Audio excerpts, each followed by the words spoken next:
Temperature is 46, but the wind chill 4 degrees, and the wind is gusting at 40 miles per hour, and that will be a factor indeed this afternoon.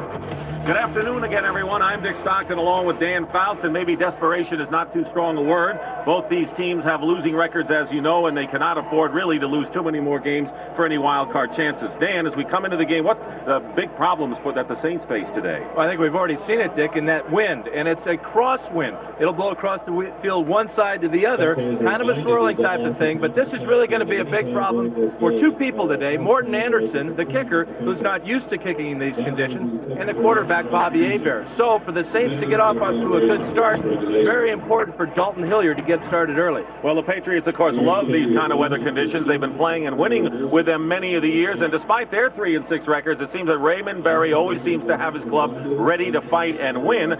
How do you size the Patriots this afternoon? Well, they have two real problems, both related to the passing game. Their secondary is beat up, and as is their receiving core. But Raymond Berry has a way of keeping his team focused on the goal, and that's the playoffs. He really believes that if they win 7 games in a row, they'll make a wild card. If they win 4 more, they'll make the Super Bowl. So Raymond Berry is looking to roll 7 come 11. All right, and this is the first step. There you see the win, and in the series, a brief one. The Patriots have won all 5 of their previous meetings with New Orleans, but keep in mind the last game was played 3 years ago. Patriots have won the toss, and they'll receive, and there's Morton Anderson, who's got to be affected by the wind and chill this afternoon. Sammy Martin, who played at LSU, he's on the right, and Rodney Rice are deep for the Patriots. Sun-splashed field here at Foxborough, and a gorgeous New England November afternoon.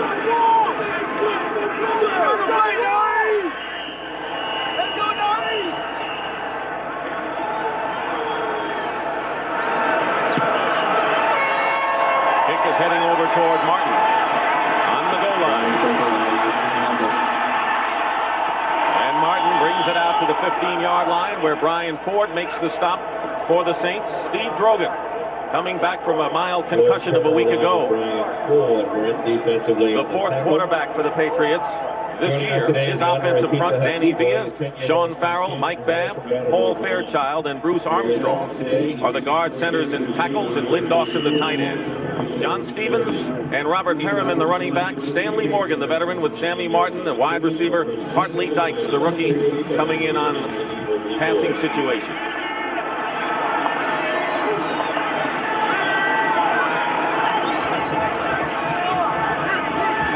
And 10 on the 15, and on a reverse, Martin.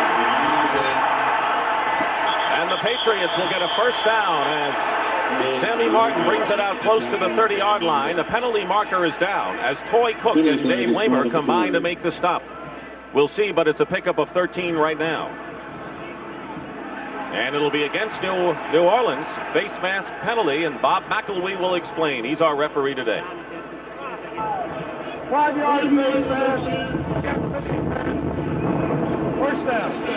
First down for the Patriots. Vaughn Johnson gets called for that face mask penalty, and it's very important for the Patriots to get off to a good start today to get these fans on their side.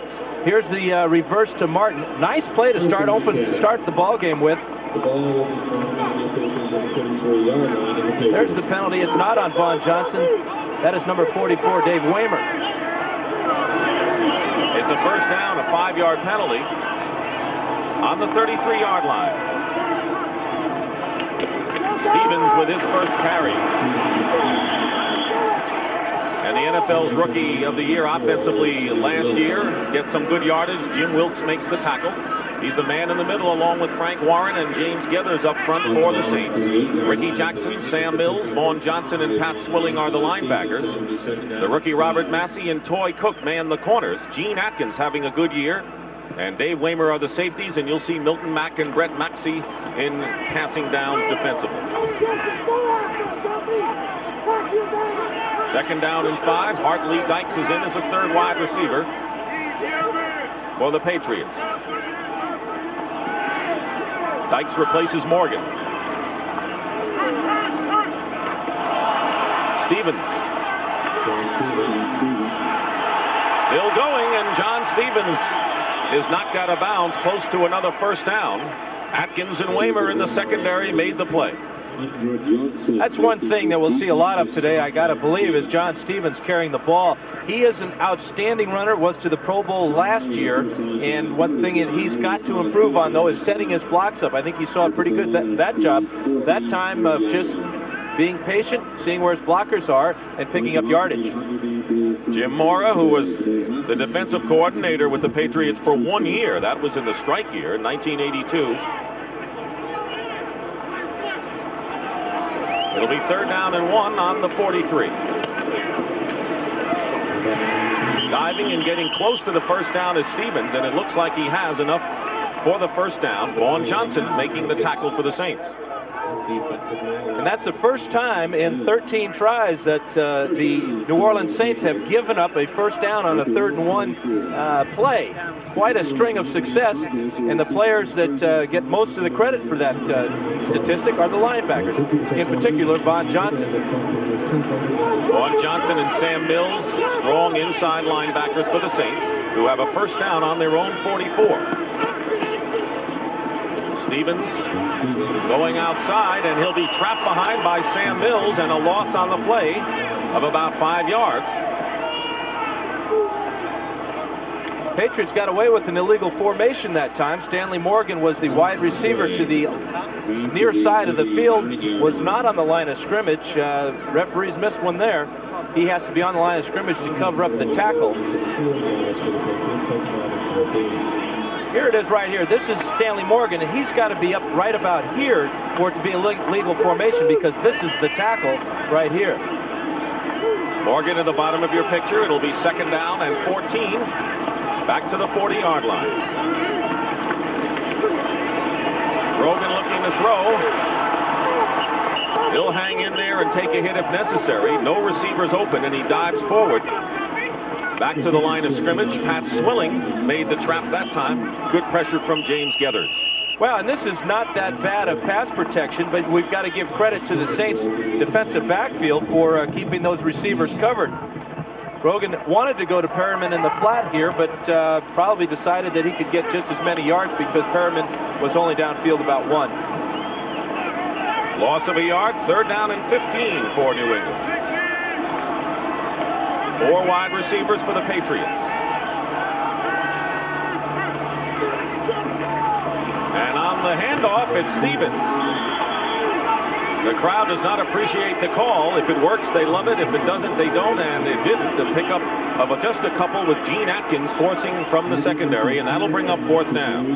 Well, the crowd is right in this case. On a 3rd and long like that, your chances of picking up a first down on a draw play are way against you. And putting 4 wide receivers like that, you would think that you throw the ball, but Ray Berry is playing it conservative to start this ball game. There's Jeff Eagles, who will be kicking for the Patriots. You saw Rod Harris, number 86, go back to receive for the Saints. It'll be very tough, not only on the punters and kickers today, but also on the guys that have to catch the ball.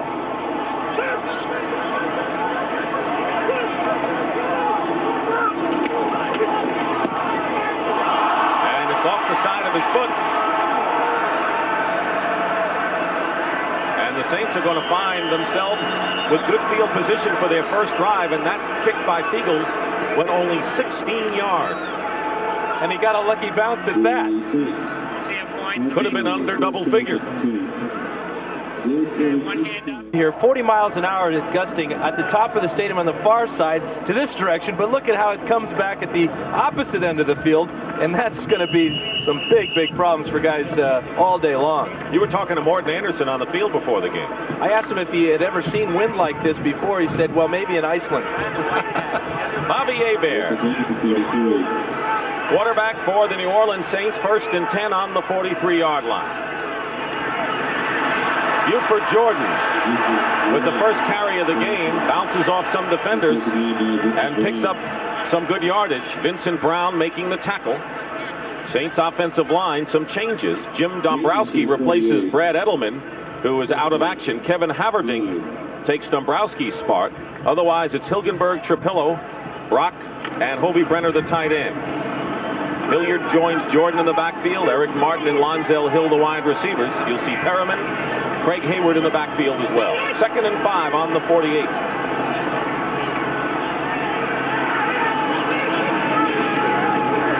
Dalton Hilliard with his first carry. Misses a first down by a little over a yard. Goad and Williams makes the stop. Here's the front three. Kenneth Sims, Tom Goad, and Brent Williams. Patriots have Johnny Rembert and Lawrence McGrew outside. Ed Reynolds and Vincent Brown inside linebackers. Rookie Maurice Hurst. Rod McSwain back in action. The corners, Roland James and Fred Marion, the safeties, and the other backs. Double tight end now for the Saints on 3rd and 1 on the Patriots 48.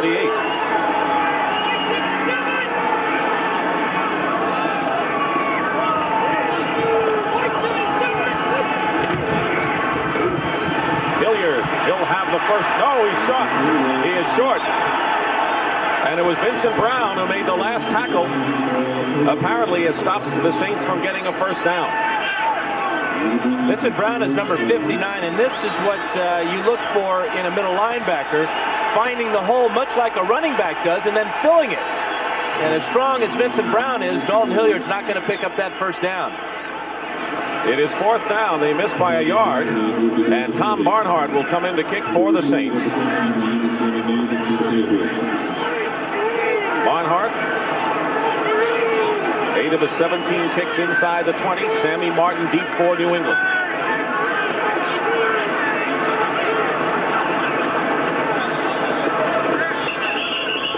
And we'll have a delay of the game call as the clock ran down to 0. 5-yard penalty. Kind of inexcusable. There's no reason to take that penalty and push themselves back to get better field position. Judging by the strategy of both coaches thus far, McElwee will tell us his delay of the game.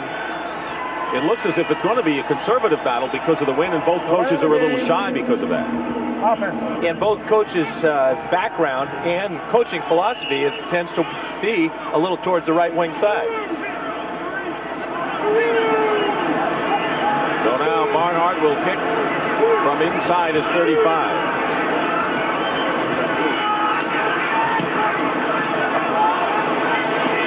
Bearcats called for by Martin, and the Saints are going to down it inside the 5.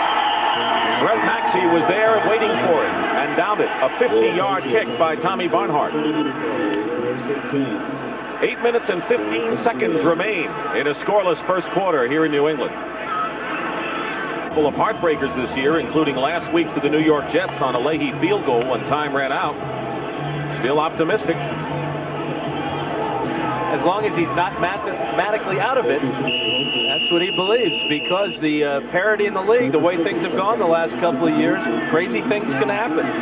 This team has a way of winning games consecutively at the end of the year. They start from the 4-yard line, 1st and 10 Patriots.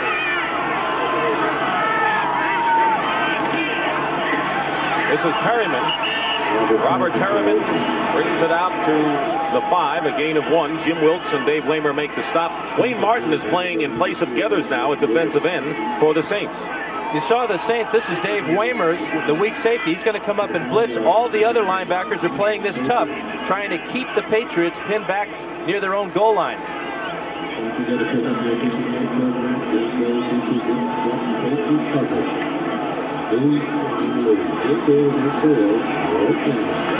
Dave Waymer, the veteran in that secondary for New Orleans. 2nd down and 9 on the 5.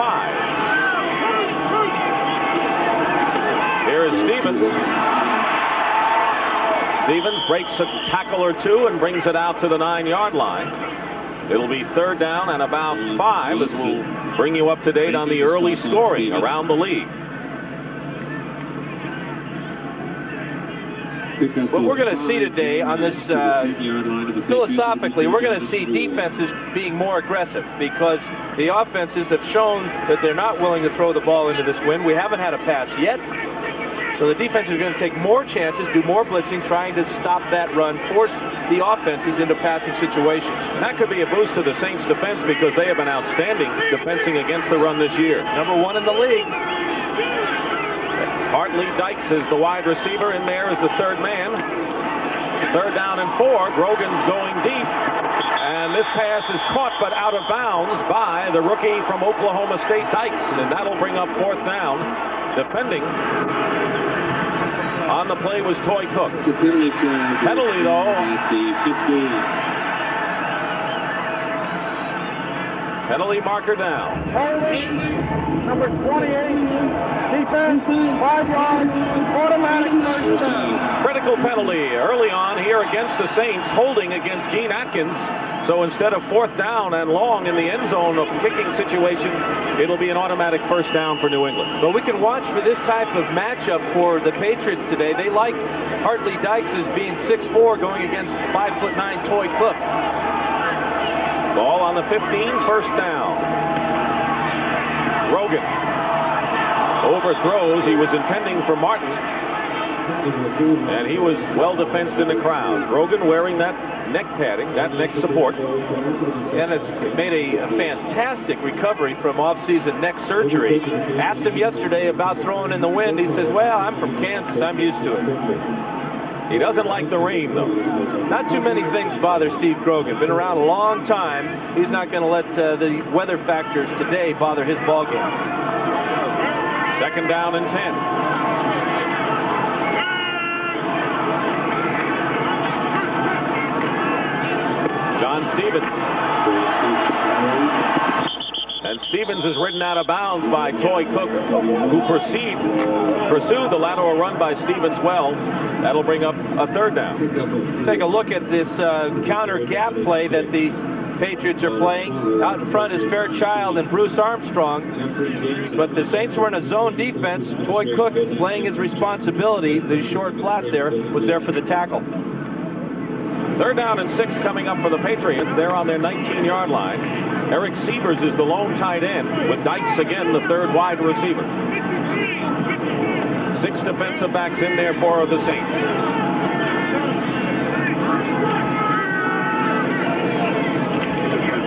Rogan's pass knocked away.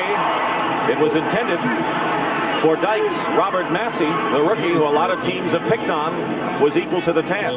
Really nice play by Maxey, as it appeared that Dykes had enough for the first down if he would have made the reception, but Maxey stuck his left hand in just in time. Perfect timing.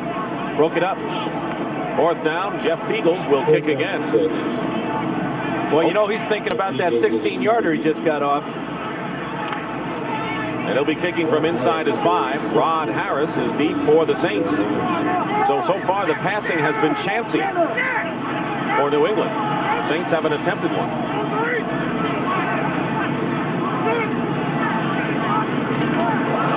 Bad snap.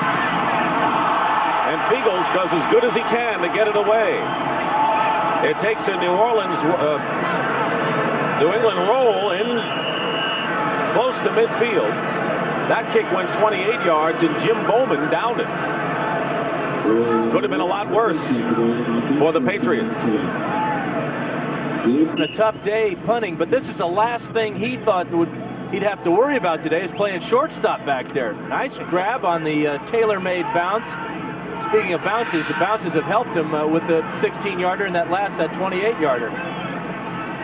1st and 10 for the Saints. Dalton Hilliard is used as a wide receiver now, as the Saints are in Patriot territory, the 47-yard line. First pass attempt of the game by New Orleans, complete to Lonzel Hill, and the Saints have a first down. Fred Marion makes the tackle and a pickup of 12.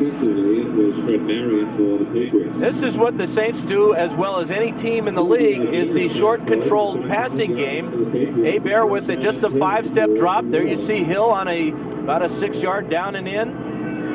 He's open and gets up the field, picks up the Saints' first down. Hill comes out wide to the right. Ball now at the 35 of the Patriots. 1st and 10.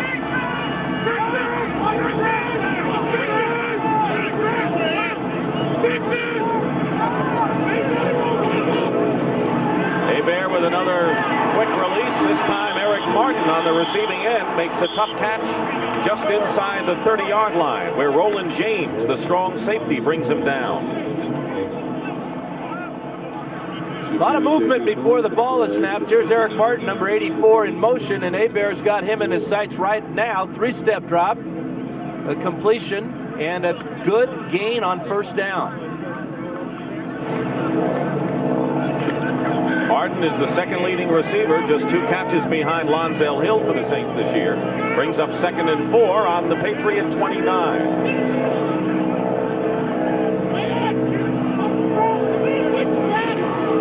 Handoff is to Dalton Hilliard, and he's hit immediately as the Patriots read it perfectly. Ed Reynolds, inside linebacker for the big stop.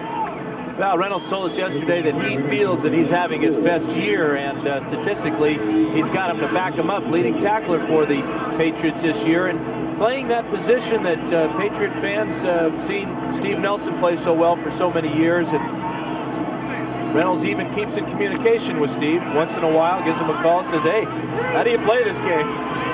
He's learned how pretty well. Yes, he has. Hilliard now is at the top of your screen on 3rd and 4.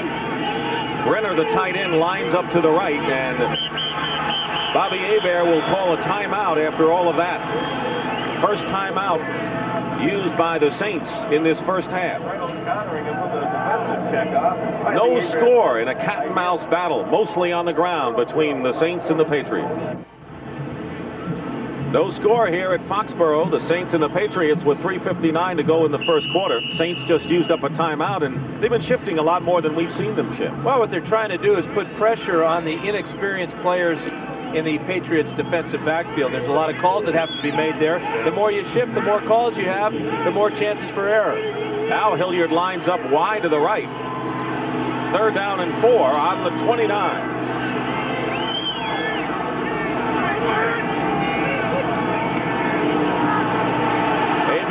Completes to Eric Martin inside the 20, and another Saints first down. Maurice Hurst makes the stop and a pickup that time of 10. Brought down by Maurice Hurst. Eric Martin having another outstanding year, number 84. Watch as he's running a little down and in off the tail of Hobie Brenner.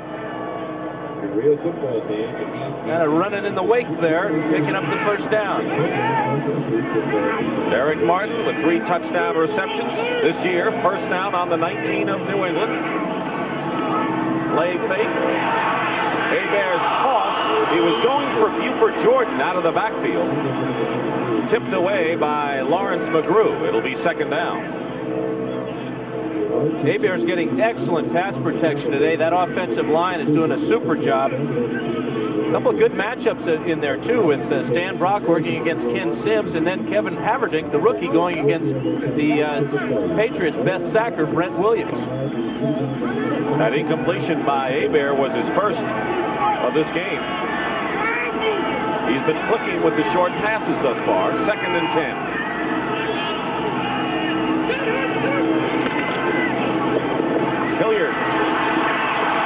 Hilliard jukes his way with some nifty running nearly to the 10-yard line. He is short of a first down by about a yard or 2. Kenneth Sims and Roland James that time brought him down. One of the battles we're looking at is Stan Brock and Kenneth Sims here. And we'll check out the block here. Good job right now by Brock on the block. That's not easy to say, but Hilliard gets up for the close to the first down. Not in this kind of weather.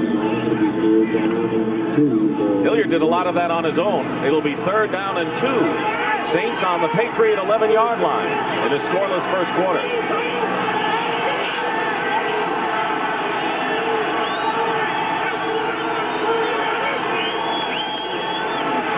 Hebert lays it into the hands of Hobie Brenner.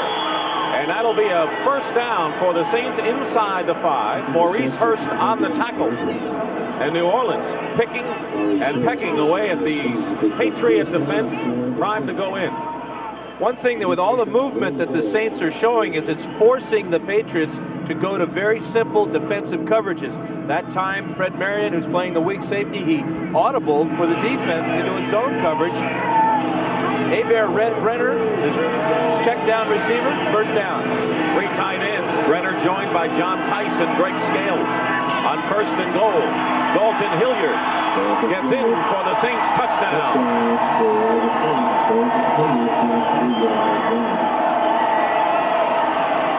That is the 9th touchdown rushing for Hilliard this year, and the Saints lead it 6-0. Well, this is where Dalton Hilliard really excels.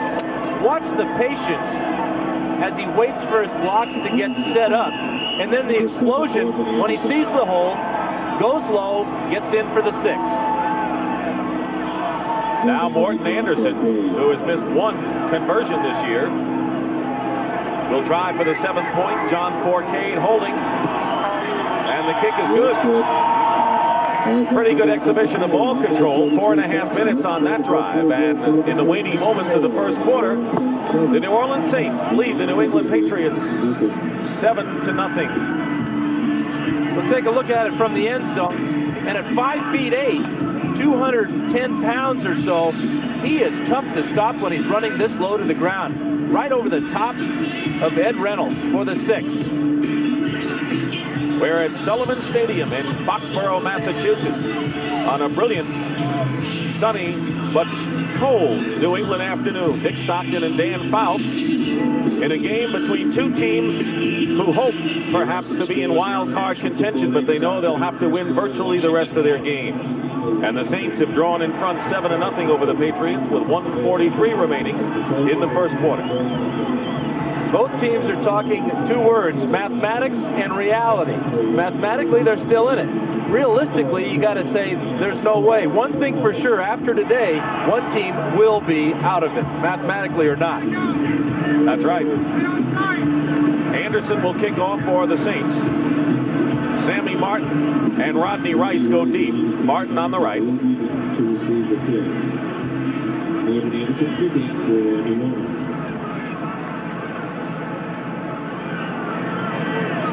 Saints coming off a Monday night loss to the 49ers. Their record 2-6 following Monday night games. And they had to hold for the kickoff because of the wind. Taken by Rice. And it looked like Rodney Rice came up lame. There was a penalty marker down as well. And it looked like he pulled something as he went out of bounds at the 31-yard line.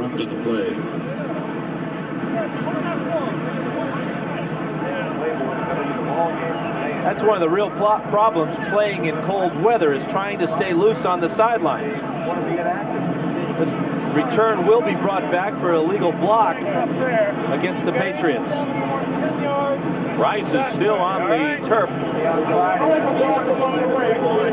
Number 87, during the run back. Lynn Dawson. Illegal block, and so that will nullify a fine return by the injured Rodney Rice.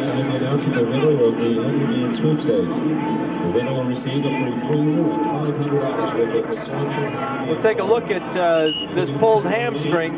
This had opportunity to get a nice gain. Nice block there by Sammy Martin.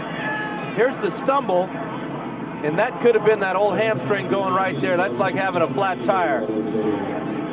Rice, one of the rookies in the secondary, and it's been a depleted secondary for the Patriots. Raymond Claiborne is in uniform. He has a thigh injury. Eric Coleman, another cornerback, is out with a hamstring pull, and so the last thing the Patriots need is to have their secondary core cut by another one again. Well, and the other problem is on special teams. Rodney Rice is a big part of it, bringing back kicks like that. They're already hurting at receiver position. A couple of those guys also double as return men. So the Patriots, as they've had all year, have to battle back from injuries.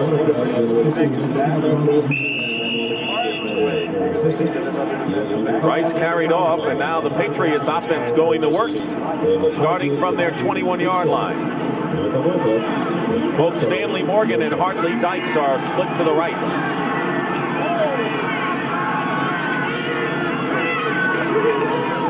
John Stevens dives to the 24-yard line. Paul Fairchild was out front blocking. Robert Massey making the stop as Stevens gets up slowly.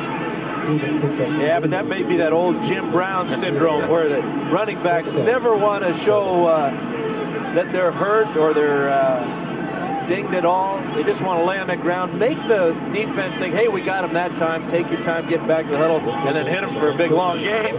Jim Brown always acted like he was getting up from walking on hot coals, then would run 60 yards, like you say. Second down and 7 for the Patriots. They're on their 24.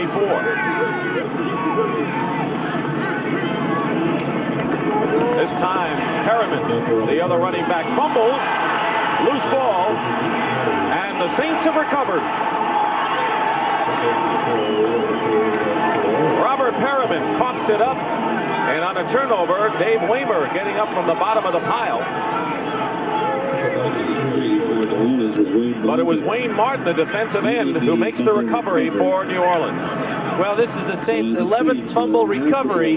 Perriman really turns it up into the hole well. He gets hit there, and the ball just flops out. Big hit from Vaughn Johnson, and the recovery for the Saints, and they are in business again. Vaughn Johnson with another big hit. The Saints have scored following 8 of the last 12 turnovers by their opponents. See what they do here, starting from the 27 of New England. John Tice is the lone tight end, and he's lined up on the right.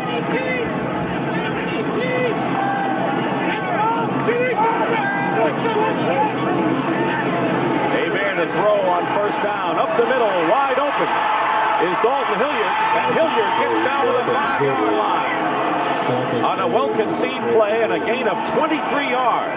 And the Saints are threatening again. Fred Marion makes the stop for the Patriots. Very opportunistic football team, very disciplined, conservative at times, but really they throw the ball a lot and they make some big plays.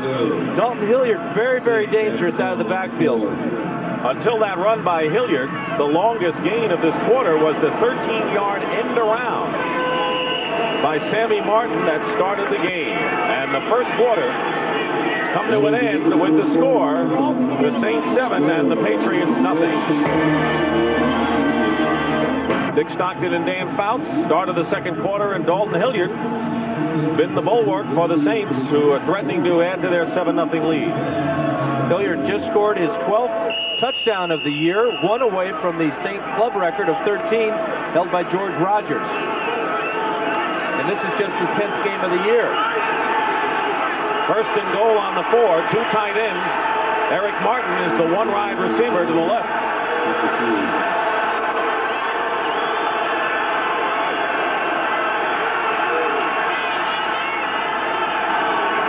The pitch is to Hilliard. Tackled at the 3-yard line.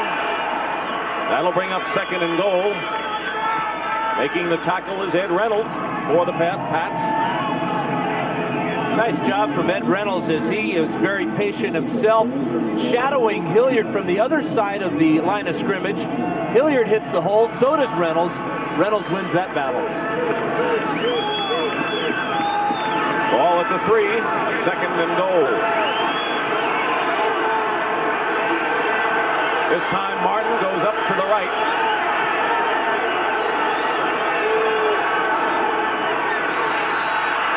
Dalton Hilliard gets about a yard. Let's check. No, it's Buford Jordan, the fullback that time, and the first man up gets to about the 1-yard line. It'll be third and goal.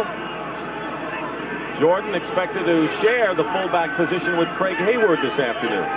And he's playing with a bit of a sore hamstring as well, so important for him to stay loose. But he likes this opportunity to get the ball down here towards the end zone. Be a good cross-up to give him the ball. The Patriots have got to be looking for Hilliard. Eric Martin comes out, 3 tight ends for the Saints on third and goal at the 1. Hebert up the middle, and it's touchdown, Hobie Brenner.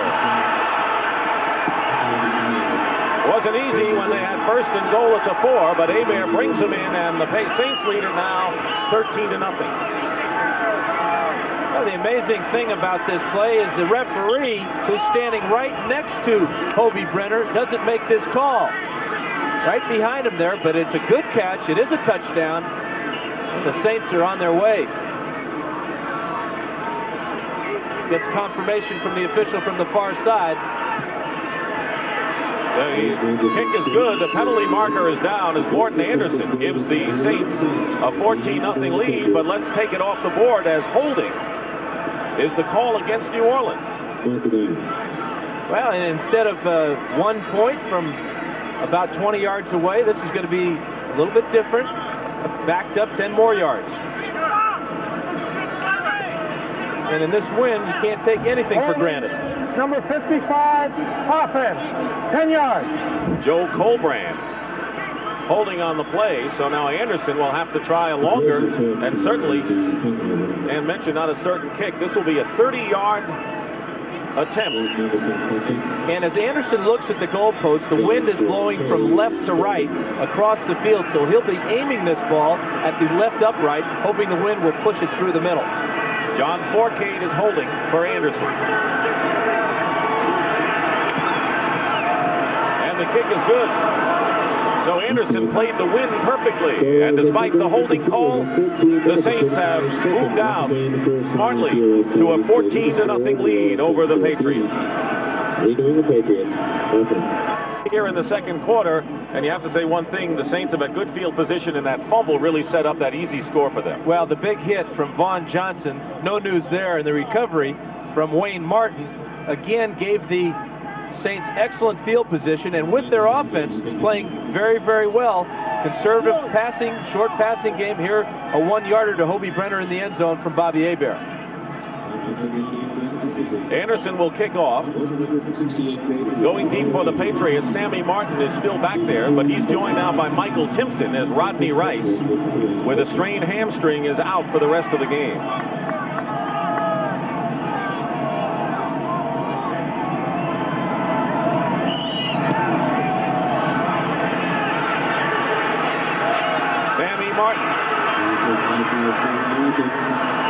Gets to the 20-yard line. Walter Johnson on the stop. College football action next Saturday. Notre Dame now with their longest winning streak ever in their storied history, 22 games. They'll be playing Penn State next week. They won't be playing SMU or Navy. This might be a real test for the Fighting Irish. 2:30 Eastern, and of course the Nittany Lions have the home field advantage with they're always tough there and a tough defense, so it'll be Notre Dame, Penn State, 2:30 Eastern next Saturday, right here on CBS Sports.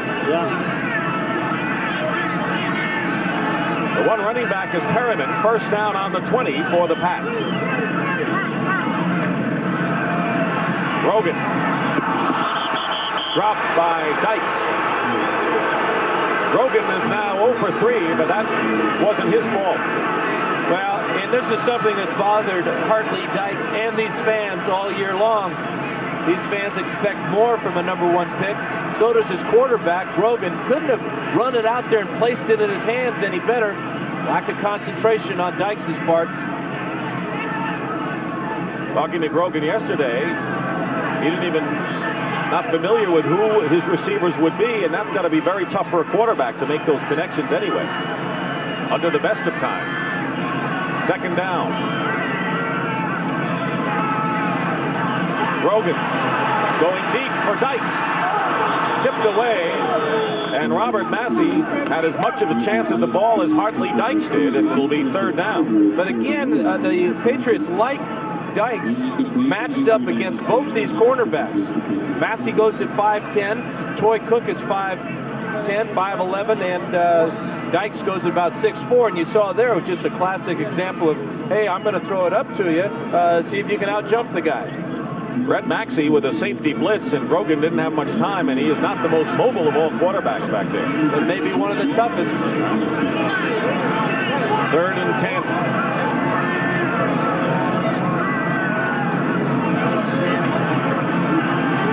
Grogan intercepted off a deflection. Brett Maxey, touchdown.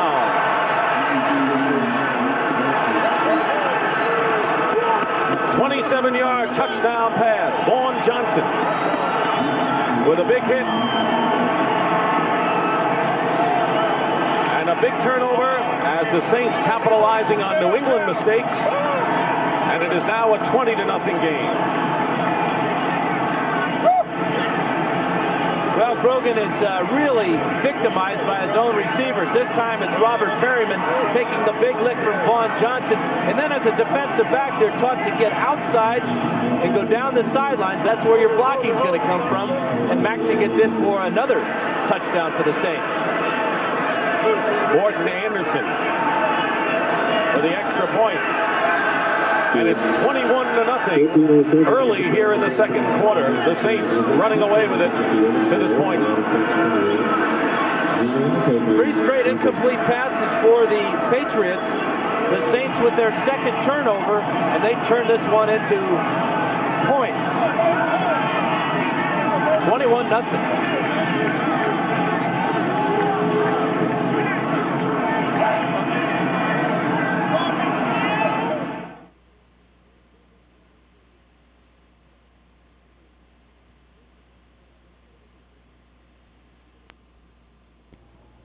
And a score by Brett Maxey.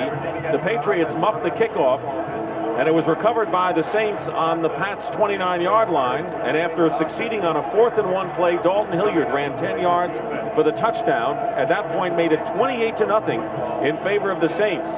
But following a kickoff return of 37 yards by Sammy Martin of the Patriots and 2 long pass plays, set up Robert Perriman's 2-yard run. And that is where we are right now. We still do not know how much time we have remaining in the second quarter, but the score is 28-7 in favor of the Saints, and Jason Starofsky will be kicking off for the Patriots. Dick Stockton and Dan Fouts.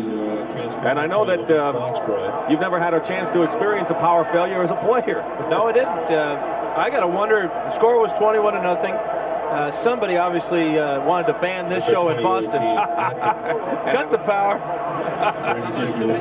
But I think the folks down in Louisiana and the New Orleans network were enjoying it. Well, they can still enjoy it. It's still 28-7.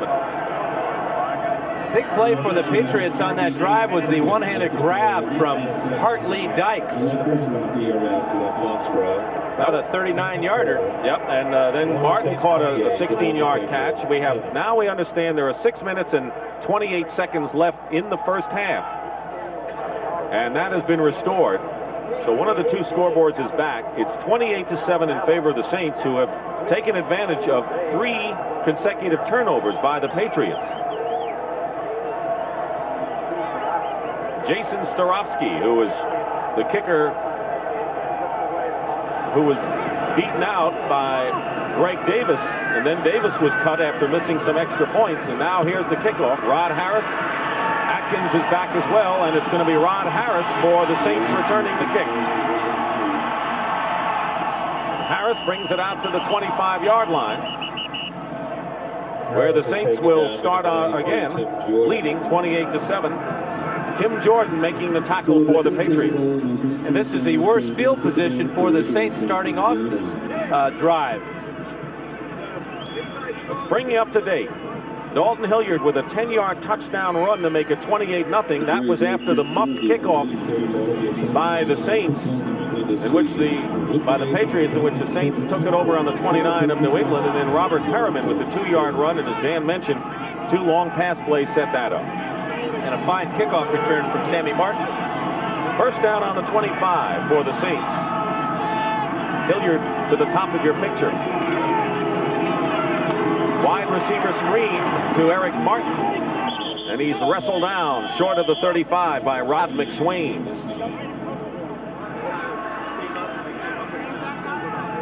We are just getting back our facilities in our television truck, and of course the power went out there as well, and now we finally have a replay then. Well, this is Lonzel Hill in motion, number 87, and what his job is to do is after the throw goes out to Eric Martin, he's going to block on the cornerback and give Martin some running room here. Well-designed play, the block on Rod McSwain, and the Saints have a good gain on first down. 3 tight ends, 2nd and 1 on the Saints 34. And they're going to pass on 2nd and 1, and that one is caught by Greg Scales, the tight end, into Patriot territory, and a gain of 25 yards to the 41. McSwain and James combined to make the tackle. This is where the Patriots defense really got hurt last week against the Jets, especially in their final drive. Tight ends running patterns down the middle of the field. Number 83 is Greg Scales. Now watch as Hebert throws this ball short. Scales sees it. Defensive back has no idea where it is. And another big play for New Orleans. 25-yard play and a first down on the 40 of the Patriots. Buford Jordan. First back through. Tim Goad makes the stop. 72, Tim Gold making the tackle. Gain of about 5 yards on the play. Bringing up to date as well with scores of other games. Right here we have 5:10 remaining in the first half. Big upset there, Detroit by 14 over Green Bay. Green Bay had that big win last week against Chicago. Well, the Lions have been knocking on the door. They played well last week against Houston. Second down and 5 on the 35.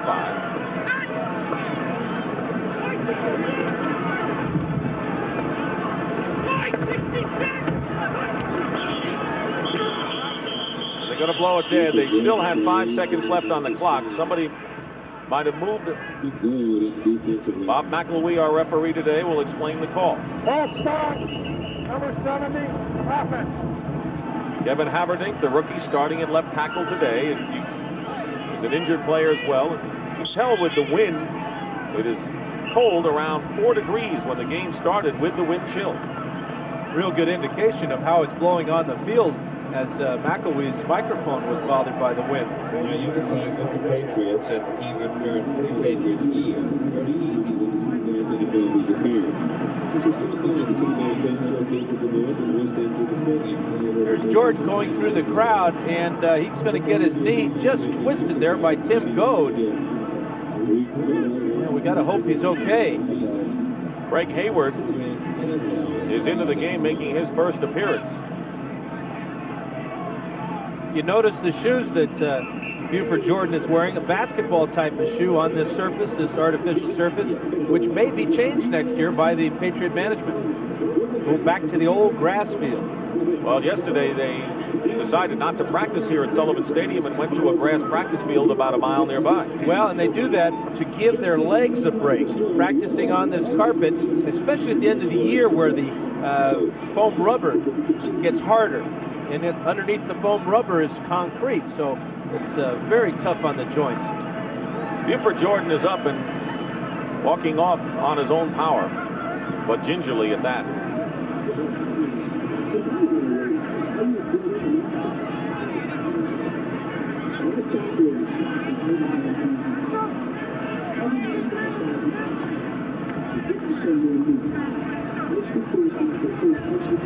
Critical game. The loser here could just about kiss their wild card, slim wild card hopes goodbye. Even the winner knows they'll have to virtually win the rest of their games to have a shot at the end of the year. And for Ray Berry, he's on the short end now of a 28-7 game. Clock running now with 4.5 to go in the second quarter. So Hayward replaces Buford Jordan. It'll be second down and 10 for the Saints on the Patriots 40. And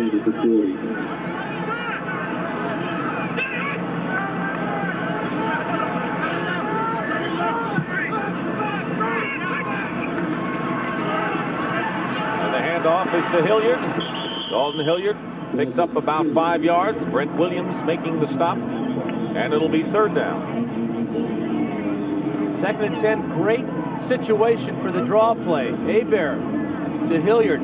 Again, the great sharp cuts of Hilliard as he gets his shoulder square to the line of scrimmage. Picks up about 5.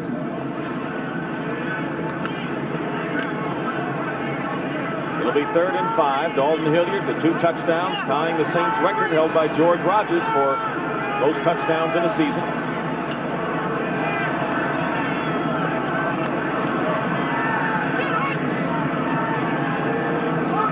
Hayward in motion. Hebert has no one open, will run, he'll get the first down.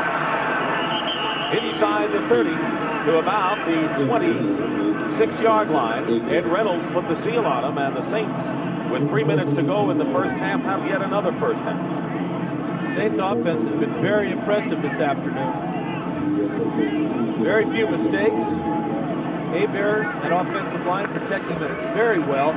In that time, used his head, knowing he only needed 5 yards for the first down, got outside the pocket and picked it up.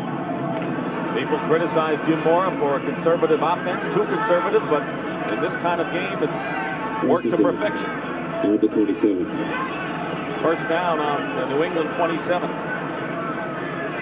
Floyd Turner, rookie wide receiver in there. Pressure by the Patriot defense. Lawrence McGrew is there to meet Dalton Hilliard, and no gain on the play. Well, the Patriots have to come up with a play defensively right now. They cannot afford to let the Saints come back and get another 7 points. They probably can't even afford to have the Saints pick up 3 here. Second down and 12. Gary Jeter, veteran pass rusher, has come in as 2 minutes now show on our clock. So with 2 minutes remaining in the first half here in Foxborough, it's New Orleans 28 and New England 7. Understand that a tree fell down on a transformer. That's why we have a power failure. A lot of wind today, but that was kind of weird seeing all that play going on and everything out. And really some good plays. Sammy Martin had a 39-yard kickoff return that really sparked the Patriots, and then they got the long pass down to Hartley Dykes, and Grogan started to hit a couple, but then the Saints came right back. So it's been an exciting few moments that we all missed. I'm sure the Saints fans didn't want to see the power out when the Patriots were doing some things. Well, the power's back on for the Saints, believe me. 28-7 they lead. 2 minutes to go in the first half. Saints with 2 timeouts remaining, and New England, as you saw, have all 3 of theirs. This drive started on the Saints 25. But that's the great thing about football, is you don't need electricity to play it unless it gets dark. We found that Even out. then, they'll play it in all weather, in all conditions. How about these conditions? And these are the guys, and keep in mind, it is awfully cold down there. Keep in mind, this is the home team. You usually see the visiting team looking like that. But all the Saints, they don't even have anybody with the big parka on the sidelines. They're fired up, 28-7 with 2 minutes to go. Patriots have the parkas. The Saints just have jackets is all they have, those that want them.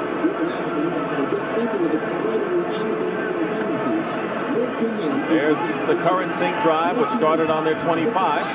Second down and 12 on the 29. Hayward is wide to the bottom of your picture.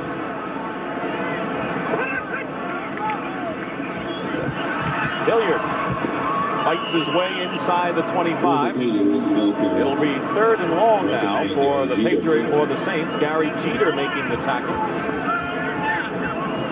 Hilliard has scored 2 touchdowns, a 3-yard run, and a 10-yard scamper, which made it 28-0. And he came into the game today tied with Jerry Rice of the 49ers for most touchdowns in the league. Not a real good guy to be tied with, because you know Rice is going to get his. But Hilliard has 2 today, so he's got to be leading. 3rd down and 7.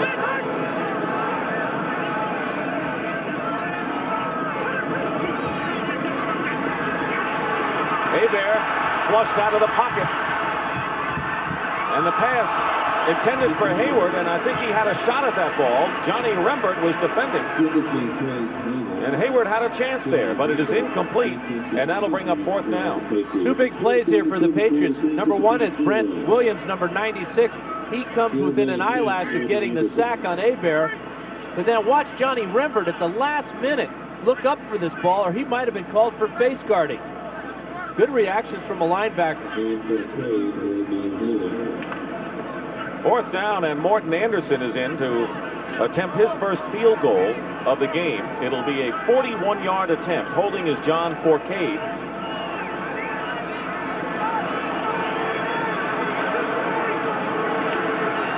And it's a fake. Forcade, a quarterback, fires it, and it's nearly intercepted by Marion.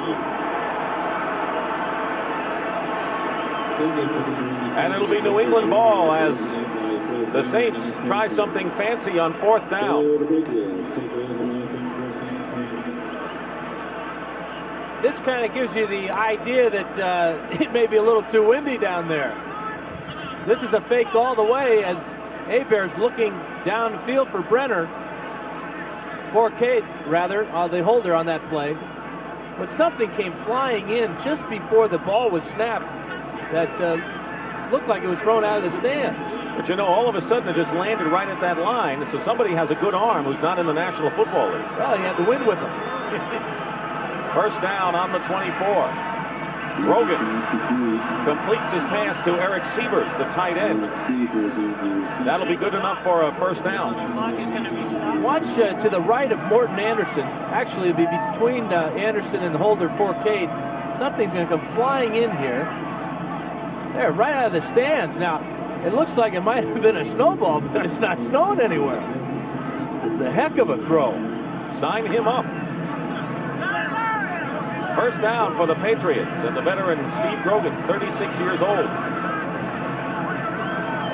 Shotgun from the 35. His pass caught by Stanley Morgan in his first reception of the game, and good for 16 yards to midfield. Robert Massey on the tackle, and a timeout called by the Patriots. That is their first. They have 2 left with 48 seconds showing on the clock. You know, Steve Grogan is 36 years old, and this is about a 40-mile-an-hour wind, and he shows he still has tremendous arm strength, as number 86, Stanley Morgan's going to go down and run a hook pattern. Martin with the clear out underneath. There's the strike. Grogan showing that he is not bothered at all by this strong wind. And Morgan apparently not bothered by a calf injury that kept him out of practice until Friday. Got kicked in the calf last week against the Jets, and he's so valuable. He has a nonverbal communication thing going with his quarterback Grogan. Played together for 13 years here in New England, so very valuable teammates. First down for the Patriots. They'll mark it at the Saints 49. 6 defensive backs for New Orleans. Grogan and Hartley Dykes makes a fine catch on a ball thrown with zip, and a gain of 19, and they're going to line up in a hurry. Massey on the tackle again. Here comes pressure. Penalty marker down. This pass is caught to Perryman out of the backfield. Not a first down, but there was a flag.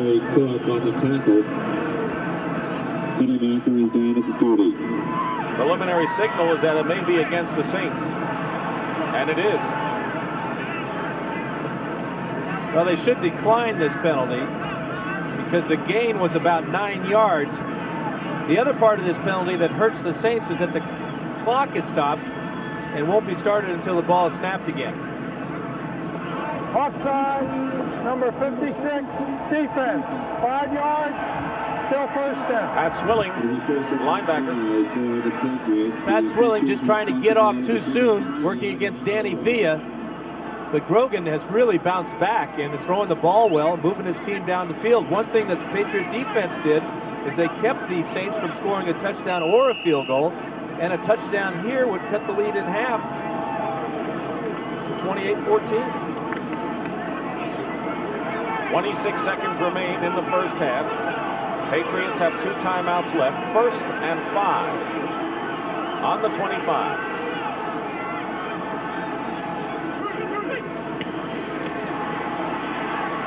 Grogan. And this pass intended for Sammy Martin, incomplete. The linebacker, Vaughn Johnson, defending downfield.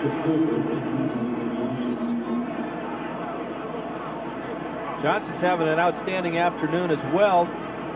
Forced 1 turnover with a big hit, was in on the pass to Robert Perryman that was knocked up in the air and returned for a touchdown by Brent Maxey. Making the plays at the line of scrimmage and also making the plays in the secondary. 2nd down and 5 from the 25-yard line. 4 seconds ticked off on that last play. Grogan. And it's knocked away, nearly intercepted by Maxey again. He had the best shot at the ball, nearly picked it off, but it was knocked away. Morgan, the intended receiver. This is where the wind affects passes when you have to loft them. This ball's well overthrown. Maxey's there. Now watch Stanley Morgan rip it out with his helmet as he turns into a defensive back. It'll be 3rd down and 5 at the 25. 17 seconds on the clock. Got to throw all fastballs in this type of wind. And Grogan has shown he can do that, operating out of the shotgun. Grogan's pass trying to thread the needle, knocked away by Robert Massey, intended for Hartley Dykes, and now it'll be fourth down. And the Patriots are going to try to get 3 points on the board as Jason Starofsky comes on. Well, the fans don't like it, but this is a good call. If there is any favoring wind, it is slightly at the back of Starofsky. But this is going to really test him from about 44. Officially 43 yards. Mark Wilson will hold. Starofsky just re-signed this week after Greg Davis was cut.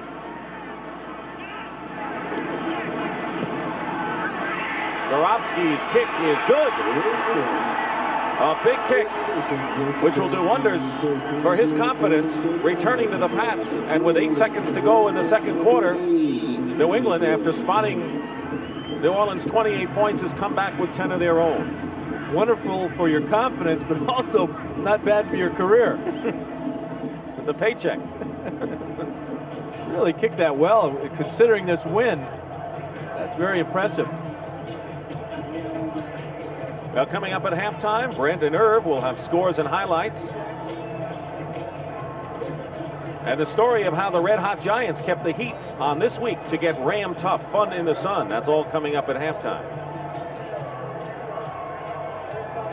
Jim Mora got to be disappointed, having lost 3 games earlier in the year, 4 in a row, but 3 by a total of 7 points.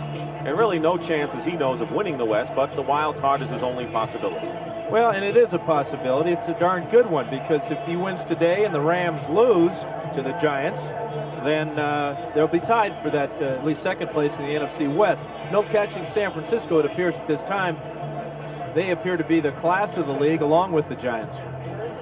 But Mora very realistically talking to his team, hey, we just got to play them one at a time, just win one at a time and let everything else take care of itself. Well, the ball was blown off the tee by the wind, and someone may have to hold, as they've done for a good part of this game. Remember last year, San Francisco was 6-5 at one point. People counted them out, and they came back and won the Super Bowl. The league is so even that anything can happen, and that's what both these coaches have preached to their ball clubs this week. It would appear that Jim Mora is a better preacher, though. Maurice Hurst will hold, and Starofsky will kick off. Harris, Atkins, and Unger Johnson are back, and it's Rod Harris with the return. And there are 2 seconds showing on the clock as Harris is stopped at the 26-yard line. Dalton Hilliard has 2 touchdowns in the first half for the Saints. Hebert with a touchdown throw to Hobie Brenner, and Brett Maxey with a return of an interception thrown by Grogan to account for the 4 touchdowns the Saints have. And Patriots have scored. Touchdown on Robert Perriman's 2-yard run, and Starofsky's field goal just seconds ago. We'll try anything, obviously, with 2 seconds to go, and that'll do it in the first half. Well, the Pats came back a bit, but the Saints still have the lead comfortably, and that is the end of the first half. With the score, the Saints 28 and the Patriots 10. Maurice Hurst is holding for Starofsky because of the intense wind. Underway in the second half, and it's Atkins at the 5. Make it the 10. And he brings it out beyond the 30-yard line, and that's where the Saints will start the second half.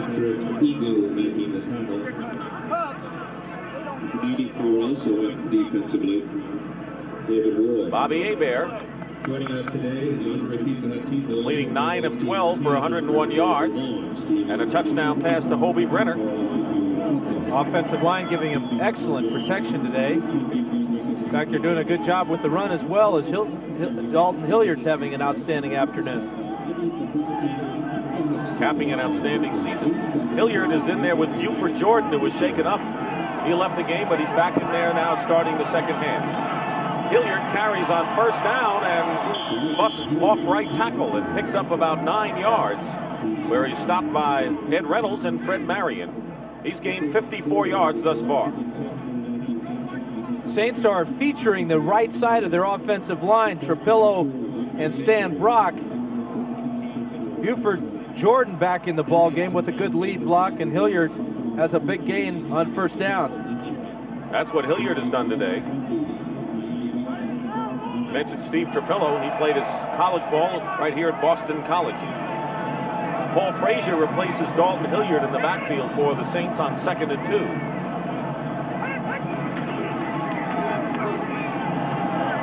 And Buford Jordan carries for the first down. Brought down at the 45-yard line by Ed Reynolds. Good to see Jordan back in the ball game.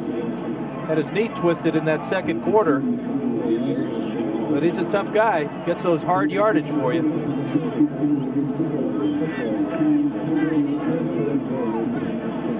He started to come out of the game and then went back in as Lonzel Hill stays in. He comes out, and 3 tight ends now as both Brenner, Tice, along with Scales. Jordan is the lone back on first down. On the pitch, here's Jordan. Goes right by the arms of a prospective tackler. Reynolds and Vincent Brown on the stop, and a pickup of about 4.5. You get the impression that Jim Mora told his ball club at halftime that, listen, fellas, we're going to have to run the ball, take some time off the clock and move it, not have any turnovers by way of interception, hang on to that ball when you're carrying it, and maybe we'll snap this 5-game losing streak to the Patriots. They're in the driver's seat with his 18-point lead, though. 2nd down and 6. Just short of midfield. Jordan is limping as he moves wide to the left. Hilliard not going to get anything. May have lost the yard. Tim Goad, the nose tackle, shoved him back. Goad makes the tackle, but the play is made by the linebacker, Ed Reynolds, number 95. Watch him shoot this gap here, almost come up with a tackle on Hilliard, force him back inside to where Goad is waiting.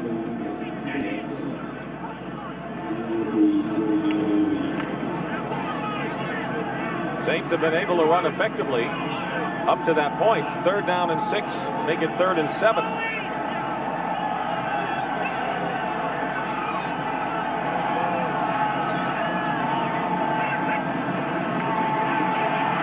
Hill in motion, and Hebert is going to lose a bunch. Sack way back to the 35-yard line, and the first sack of the game by the Patriots, Vincent Brown, at a loss of 11 yards. Big sack for the Patriots on 3rd and medium. Hebert is forced out of the pocket and into the arms of Vincent Brown. Heading the wrong way. Gary Jeter put some good pressure in as well, and Tom Barnhart will be punting on 4th down. Sammy Martin back deep for the Patriots. Short kick. And it rolls out of bounds. And what a Patriot advantage. Like a boomerang, an 18-yard kick. So both punters have had their problems today with the wind, and we'll be back to Sullivan Stadium in just a moment. There's Brock, whose brother played in New England for many years. That is Stan. And that is blood on Stan's leg. This game has not been without casualties. John Stevens, the top running back for the Patriots, has a hip pointer, and he is out for the rest of the game. So Robert Perriman is now the tailback, and Mosi Tutupu, the veteran fullback, is checked in. Perriman in motion, 1st and 10 on the 45. Pass is dropped by Perriman. They've had a couple of drops today. Vaughn Johnson was covering. Well, Perriman, this is his second drop. His first one bounced up in the air and was picked off by Maxey for a touchdown. This will not do much for a quarterback's confidence in you as a receiver. Having the ball hit you dead in the chest and not catching it. Speaking of Maxey, he comes in along with Milton Mack in the dime defense for the Saints. It'll be 2nd and 10 at the 45. Brogan fires, Knocked away by Robert Massey. It was intended for Sammy Martin. And a penalty marker's down. Let's see whether Massey interfered on the play. That's what the call's going to be. Pretty good coverage by Massey. This could have gone either way. Here he is, number 40, working against Sammy Martin. And it's going to be his right hand behind Martin. The left hand got the ball, but the right hand got Martin. 6-yard penalty marked off, and it'll be a first down for the Patriots. Just inside Saints territory. So Robert Massey, a rookie, starting all year at cornerback. Art Lee Dykes has replaced Stanley Morgan at wide receiver for New England. Merriman in motion. Grogan's pass was intended for Dykes, or that was Sammy Martin. And it'll be second down.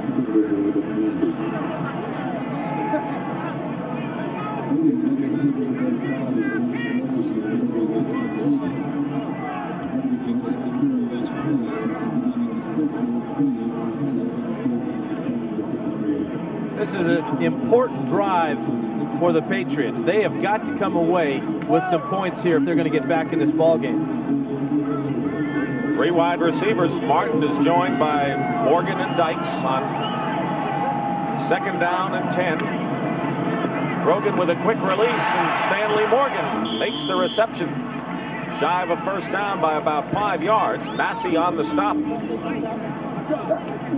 Big hit from Robert Massey as Grogan is going with a quick 3-step drop, hitting the slant pattern to Stanley Morgan. Blitz from Massey, he hits Grogan, but watch out. Stanley Morgan hangs on and keeps possession for the Patriots. Like Grogan, he goes on and on. The veteran hasn't lost any speed. Still a big threat for New England, and it'll be third down and 4 for the Patriots on the Saints 43. Martin and Morgan both out to the right.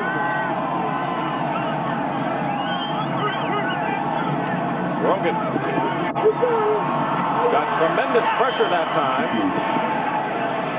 And it was Frank Warren who put great pressure on Grogan. He had no choice but to get rid of it in a hurry, and that will bring up fourth down.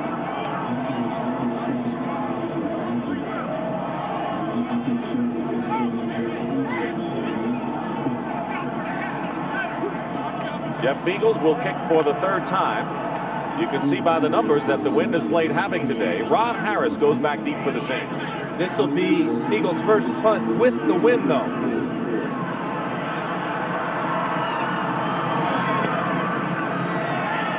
Good kick. You can see the wind just knocks that down, and it is down to inside the 20-yard line. Let's see where they spot it. David Ward for the Patriots, a 27-yard kick, but you can see the way that kick started off pretty impressively, and the wind just knocked it down. Been a big part of this game. On a chilly but bright Sunday in Foxborough, Massachusetts, Sullivan Stadium as the New Orleans Saints leading the New England Patriots 28-10. 10 minutes and 10 seconds to go in the third quarter. Art Lee Dykes keeping his hands warm that way, waiting for the Pats to go on offense again. Meanwhile, it'll be first and 10 for the Saints on their 17. Start out with 3 tight ends and Dalton Hilliard, the running back.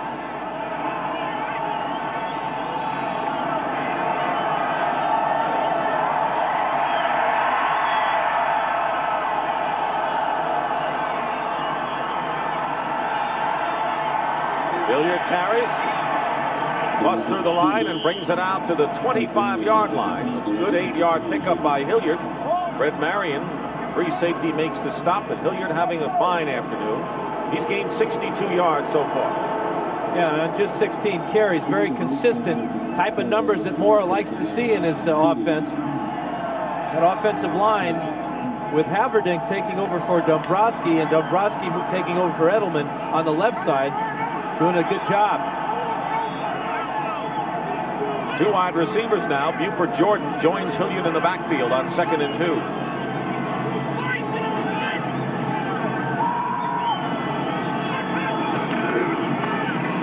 And Hilliard gets hit behind the line of scrimmage, and then on his second effort gets the first down. up to the 29-yard line. Vincent Brown makes the stop as the Pats miss a tackle on Hilliard. Well, the guy that missed it was number 95, Ed Reynolds. He's having a little bit of difficulty. Here's Haverdink and Dombrowski on the left side. Kind of a stalemate here. But there's the missed tackle. And Hilliard up the field for the first down. There's the rushing story. 66 for Hilliard, 41 for New England. And John Stevens out for the rest of the game.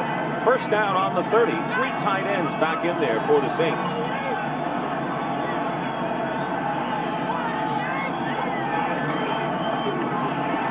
Hilliard again breaks a tackle, but is stopped for no gain by Tim Goad and Lawrence McGrew. It's interesting, Dan, how the Saints on second and short go with 2 wide receivers and then 3 tight ends when they get the first down.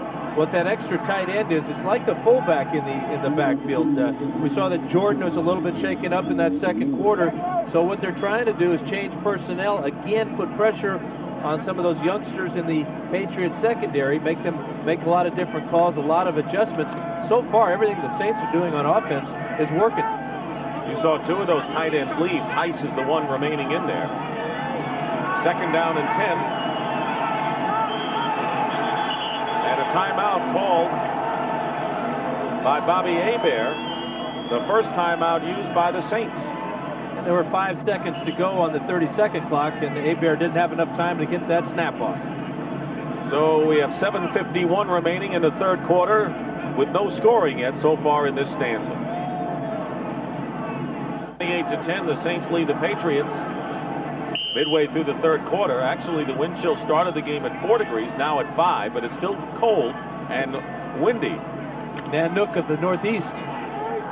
How about this guy in the press box? Yep, some guy's got a day. I'm warm, and he is. Second down and 10. On the 30-yard line. Here's Hilliard. He's been a workhorse today, but he is stopped at the 31-yard line. Gain of only 1. Making the tackle, Kenneth Sims. Patriots have had Gary Jeter in there. He has been an effective pass rusher. And we haven't seen a pass from the Saints this entire half. The problem with this type of offense, if you're not throwing the ball at all, and you get into a situation at 3rd and long, we saw Hebert get sacked last series of plays on 3rd and long, and it's difficult to put all your eggs in one basket. 3rd down and 9. Let's see if the Patriots rush on this play. 4 wide receivers for the Saints. Out of the shotgun is Hebert. Inside handoff is to Hilliard, and Hilliard is close to the first down, but maybe shy by about a yard. Making the tackle is Johnny Rembert with help from James and Jim Bowman, and he is short by a yard. Patriots are having a tough time seeing Dalton Hilliard, let alone tackling him. This is Gary Jeter, number 99. Watch Hilliard just go right by him, as Jeter might have been held there by Dombrowski. Let the Saints come up a yard shy and have to punt it away. Hilliard with 76 yards, but it's a punting situation, and Tommy Barnhart will be kicking. Sammy Martin will go deep for New England. There's Martin.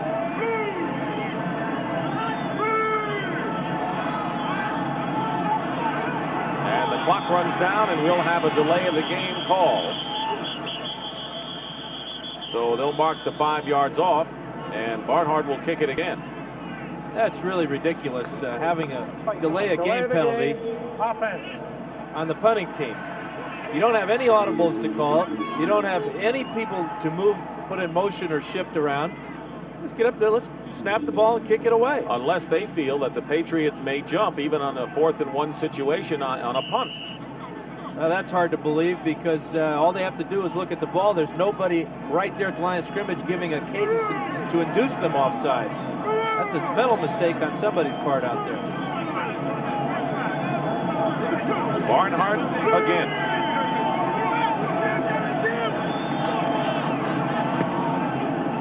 Good kick. Maybe the best of the day. Martin fields it and is hit immediately inside his 30 by Brett Maxey. That was a 40-yard kick by Tommy Barnhart.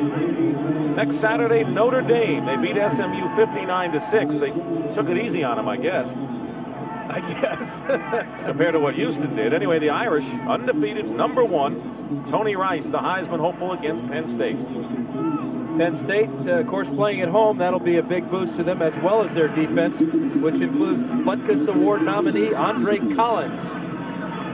Nittany Lions lead the nation in scoring defense, so it'll be the Irish against the Nittany Lions next Saturday on CBS Sports. Patriots start from their 29. Grogan under pressure. Going deep for Morgan. Covering on the play was Robert Massey. Robert Massey's been very impressive this afternoon. Tight coverage, staying with Stanley Morgan all the way on the fly pattern that time.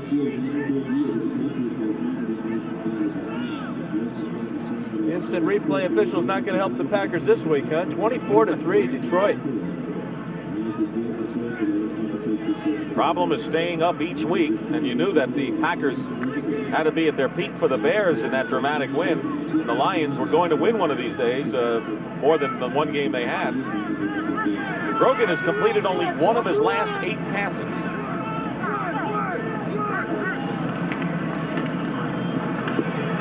His pass, again under pressure, is incomplete. Intended for Eric Sievers. Had some great pressure that time by Pat Swilling. Well, here's Eric Sievers on the left side of the screen on the hook pattern, and Grogan gets pressure, and he misses Sievers, who is open. Thrown a little bit high, but that pressure got to him before he was ready. Grogan, this is his 3rd start. Tony Eason started the first 3, and then Doug Flutie the next 3. It'll be 3rd down and 10 on the 29. Here comes the blitz, and Grogan going deep for Dykes. Just past his outstretched leap, covered by Robert Massey, and that will bring up 4th down. This is a wonderful throw from Grogan, and a nice effort from Hartley Dykes, laying out for this ball that is just inches too far. Earlier during our power failure, Dykes made a spectacular catch for a 34-yard gain. Not as great as this one would have been, and now Jeff Feagles will kick. Rod Harris goes back deep for the Saints.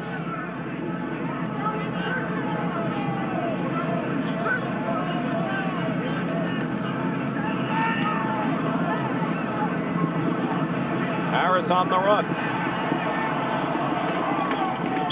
Stops at the 38-yard line. That was a 40-yard kick with the veteran Mosi Tutupu on the stop. 5 minutes and 18 seconds remain in the 3rd quarter. It's been scoreless this quarter. It's still 28-10. Dalton Hilliard hit immediately, and a loss on the play. Ed Reynolds was the first man to hit him. And that's the 11th play of this half for the Saints, and all runs. Trying to take time off the clock, but the Patriots are starting to plug that offensive line, bringing 8 guys up on it, and sooner or later the Saints are going to have to throw the ball. 2nd down and 11, and 2 tight ends as John Tice and Hobie Brenner are in those positions.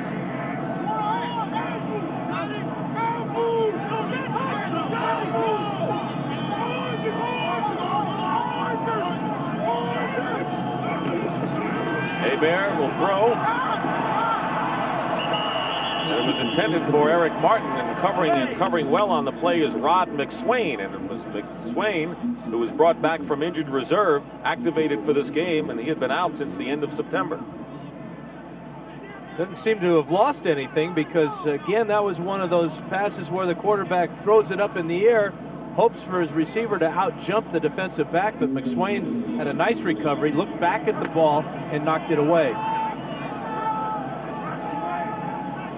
3rd and 11, Gary Jeter, the pass rusher, has come in for the Patriots. Craig Hayward is the one back out of the shotgun for the Saints.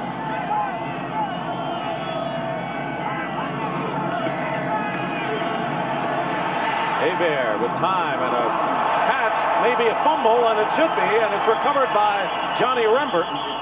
And now they rule it as incomplete. And the question is, Lonzell Hill, did he have possession? They rule it an incomplete pass. Hebert steps up in the pocket nicely here and throws the ball. And this looked like it was a wonderful catch by Hill. And then it's punched out at the very last second. So it's 4th down, and Tommy Barnhart will kick. Sammy Martin deep for New England.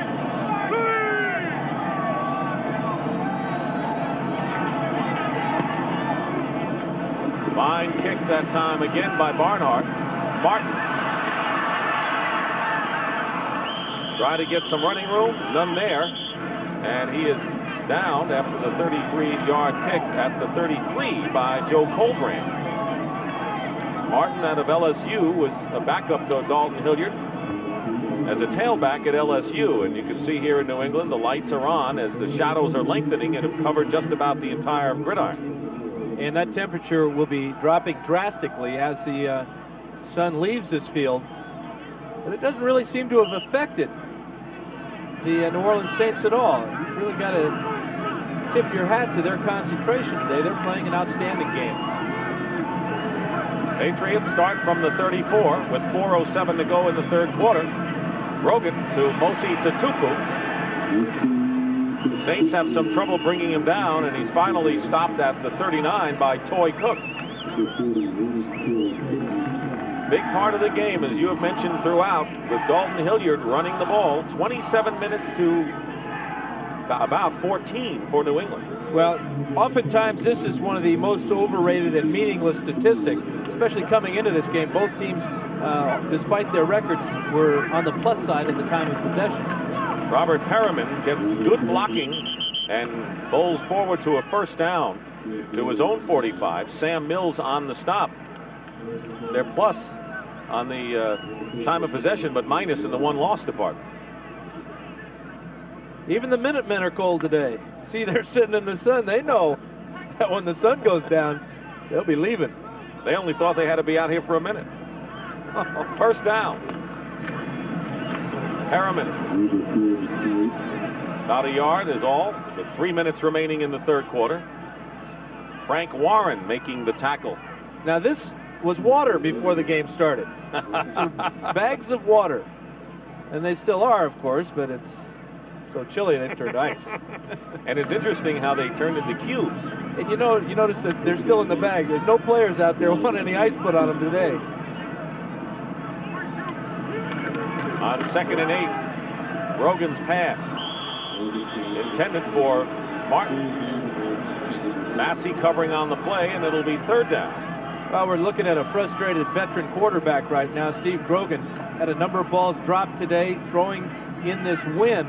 But the important thing, even though he's only thrown for 11 yards this quarter, he still has the prevailing wind at his back. And it's important for him in this last 2.5 minutes of this third quarter to put the ball up in the air, because it can be very difficult in the fourth throwing against it.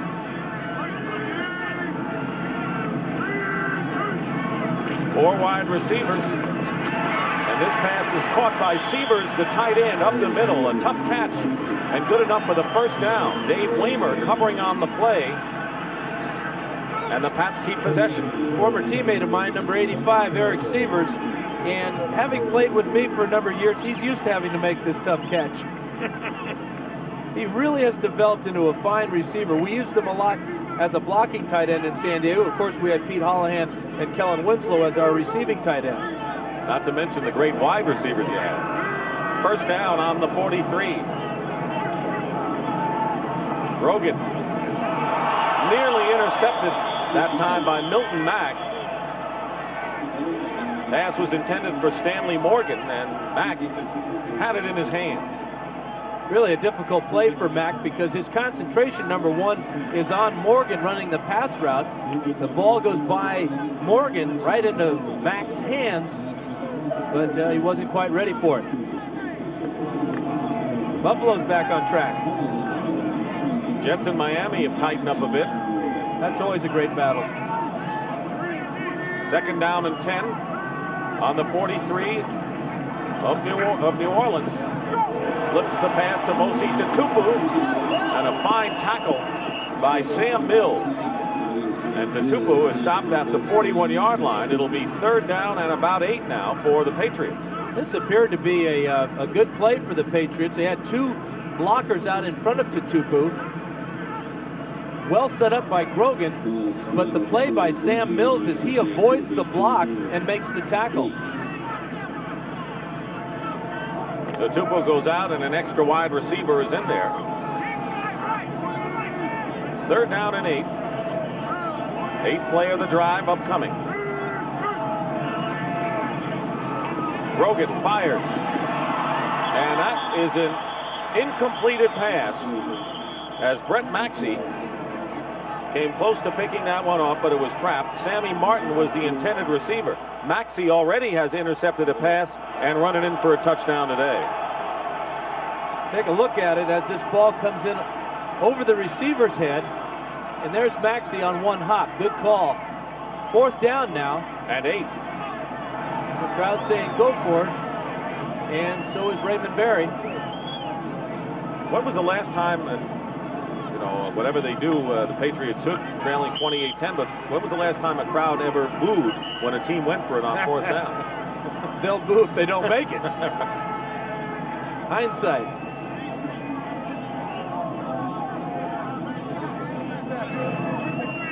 Resetting the play clock. That's why we have the delay. 1 minute remains in the third quarter.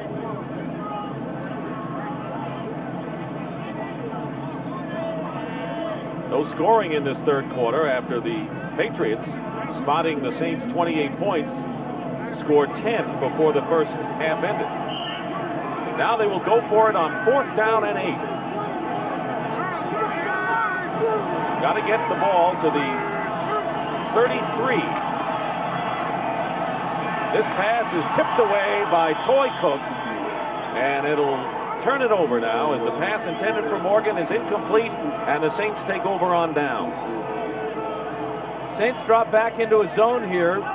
Toy Cook has the short outside flat here. He's reading the quarterback's eyes, and he makes a nice play, knocking this one away. Here you see Stanley Morgan, who had enough for the first down, but again, the New Orleans Saints defense turns the Pats away.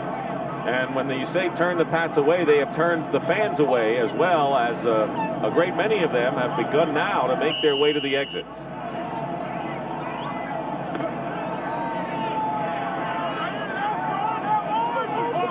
Saints start from their 41-yard line with two tight ends.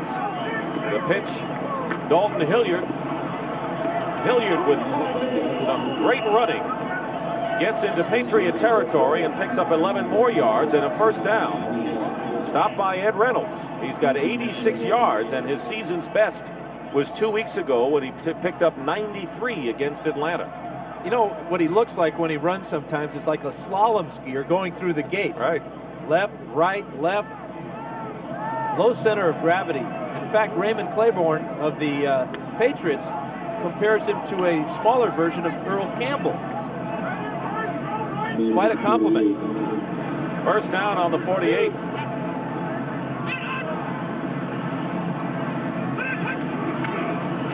And again, it's Hilliard. He's got the first down. And on the giant slalom this time, it's stopped at the 40-yard line by Fred Marion as he picks up 8 yards that time. And that is the end of the third quarter here in Foxborough with the score. Saints 28, Patriots 10. We now pause for a word from your local station.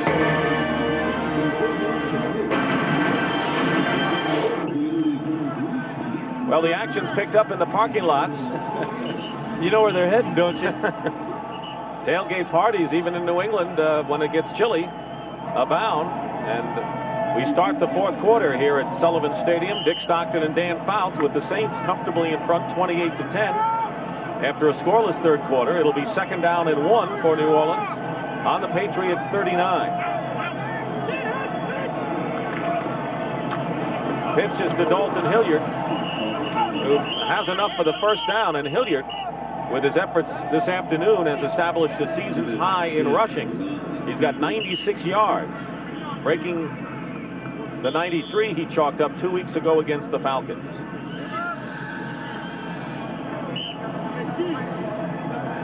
Got to bring out the chains to measure this. Yesterday, Jim Mora was telling us how the Saints have been able to run late to protect the lead, but hadn't been able to run early in games. And I think he's got to be pleased with what he saw today. Running well early. Dalton Hilliard did get off to a good start. That took the pressure off Hebert. They get out to the big lead off those turnovers and haven't had to throw the ball hardly at all in this second half. It is a first down. Questions arise as to whether Victor Kiam, the owner of the Patriots, will keep Raymond Berry. His indication to this point is he will, and for continuity, and a lot of times coaches are being kept. Right now, Joe Walton, of course, gets the vote of confidence from the Jets, at least for the end of this year. First down on the 38.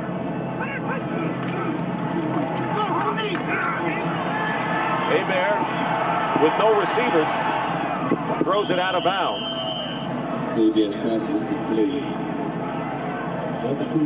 Well, you throw it out of bounds too if big number 77, Ken Sims, was after you. Good job of Hebert, patiently waiting for somebody to get open and then realizing that there was nobody, let it fly out of bounds. Packers coming back against the Lions, trailing 24-17. You mentioned Buffalo back on track. Bears are back on track also. They're shutting out Pittsburgh. 3 tight ends for the Saints on 2nd and 10. Floyd Turner is the lone wide receiver.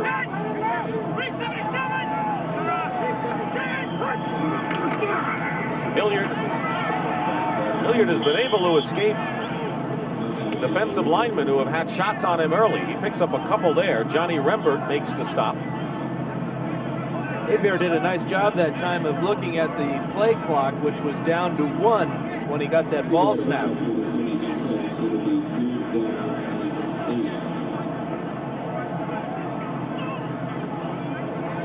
Third down and 8 coming up. Gary Jeter checked in for the Patriots defense. Frank Hayward, the one back.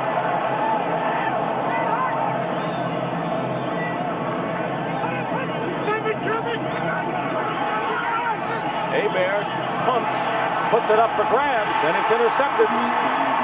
Fred Marion. And the Patriots have their first turnover of the game as Fred Marion intercepts a floating duck put up there by Hebert. Well, it was a duck because he got pressure in the pocket here. Number 96 is Brent Williams, and he hits him just as he releases it. And that releases this duck that Marion corrals. And that's just what the Patriots need to have any life left. That's Marion's first interception of the season. Normally I'd say a dying quail, but since she went to the University of Oregon, I say duck. Go Ducks.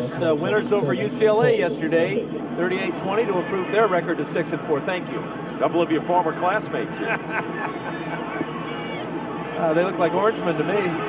First down on the 14. Rogan did what he could. Had a run, was flushed from the pocket by Jim Wilkes and gets stopped at the 19-yard line, a pickup of about 5. You know, and Jim Wilkes would have never heard the end of it if he didn't catch up to Grogan and make that tackle. Wilkes has made a nice transition to moving into that nose tackle job. Second down and 5. Grogan up the middle.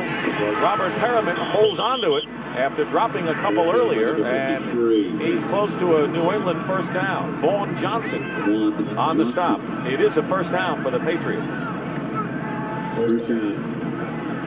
The Patriots are going into their fabled 12-minute offense here. You get to run this a lot when you're down by 18 with 12 to go.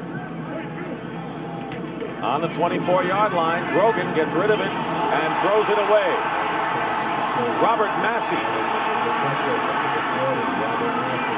And Massey gets inside the 5. Kind of a reward for Massey because he has been thrown out and has been a busy man all day, but there's a penalty marker down behind the line of scrimmage.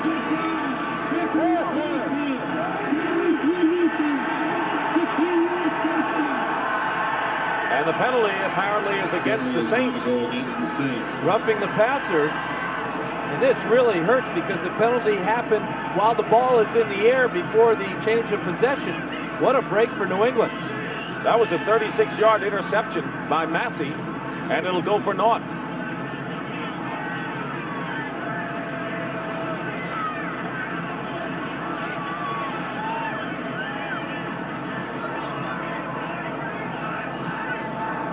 Personal foul, roughing the passer.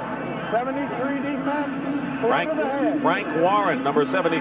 Well, let's take a look at it. Warren coming in was called for a blow to the head, and there's no blow to the head there at all. Very questionable call against Frank Warren. Looked like a perfectly legal hit. I don't even think Rogan felt he was rough. First down and 10. Penalty marker down as the pass intended for Morgan is incomplete, covered by Milton Mack, but there's a flag at around midfield. Plenty of time remaining, 12-10. And another penalty, back-to-back calls against the Saints, and that'll be another first down. That might have been Mack trying to keep up with the Stanley Steamer, as Morgan is known. Holding number 24 defense. 5 yards, automatic first down. 10th penalty of the game for the Saints.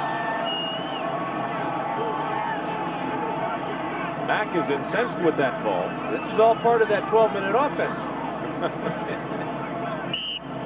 Speaking of penalties, it's one thing the Patriots have prided themselves on is being the least penalized team in the league. They've only had one today. That's all credit due to Raymond Berry and his understanding of the game. Inside handoff to Robert Perryman on first down. Perryman puts his head down and bulls into Saints territory and picks up nearly 8 yards on that play. Tackled by both Gene Atkins and Dave Waymer. Well, a little bit of momentum is starting to build on the Patriots side of the ball as Perryman takes the handoff and gets behind Sean Farrell on the sweep to the outside. Perryman has the only touchdown the Patriots have today. Second down, Colin 3. Grogan. Wide open is Sievers, and Eric Sievers picks up a first down for the Patriots to the 41 of the Saints. Make it the 42. It was Massey or Cook and Atkins that time.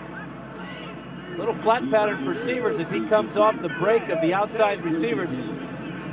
And as he catches the ball, just heads straight up the field for the first down. Penalty marker down on first down.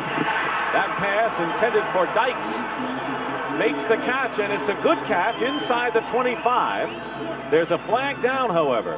That was a 17-yard play. Dykes showing the flashes that made him the Pats' #1 draft pick this year. Yeah, I think this will stand. It appears that the Saints were offside. That's the call. Some of those fans better turn around in the parking lot, although it is still 28-10. Offside. 56. Defense. Penalty is declined. First down. Pat Swilling. That was a superb timing play by both Grogan and Dykes. Here's the offsides at first, and now the catch by Dykes as he shows good field awareness. I'm not sure he made the catch, though, with both feet in bounds. And they may be looking at it. Well, they're chasing the football right now. They still should look at it.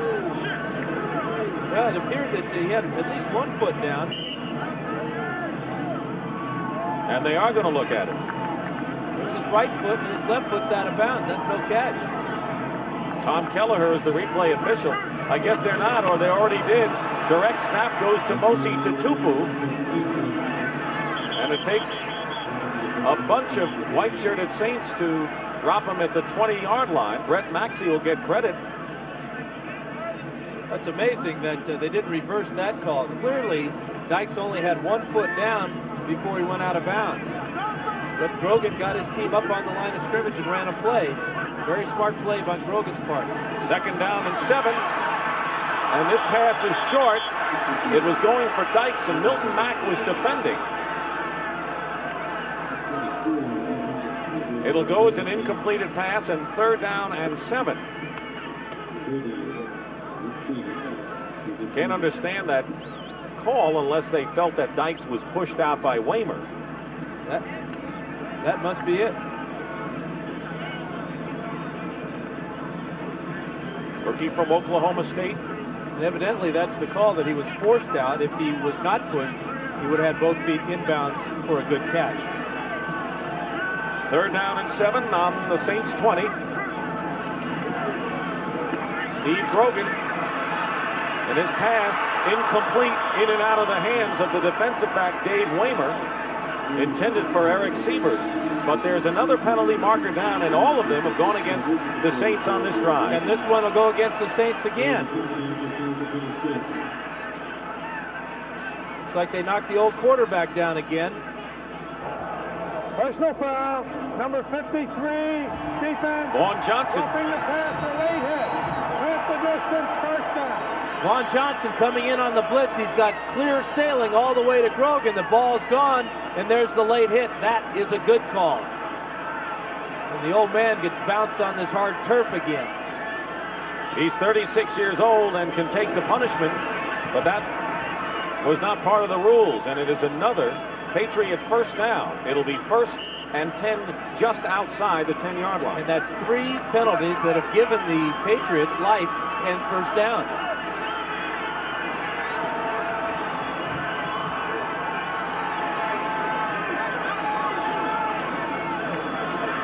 Grogan.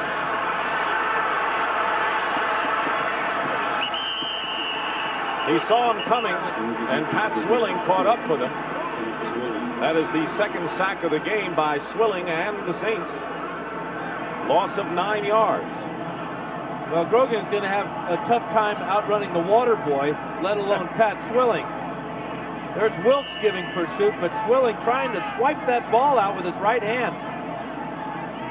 10th sack of the year for Pat Swilling. Grogan couldn't even throw the ball away, and you know that's what he would have liked to have done. Well, and if he was left-handed, he might have been able to, but he couldn't risk bringing the ball up with Swilling breaking on him like that. Second down and 19, back to the 21-yard line. Grogan throws it away again, and the Saints secondary is doing a marvelous job of just blanketing the receivers for the Patriots, something they hadn't done all that well this year. You like to see a quarterback throw the ball away, but in this circumstance, down by 18 with 10 minutes to go, throw it in the end zone near one of your receivers. You never know about the crazy bounces of the ball. Give that guy a chance to make a catch for a touchdown. You can't afford to throw the ball away down here now.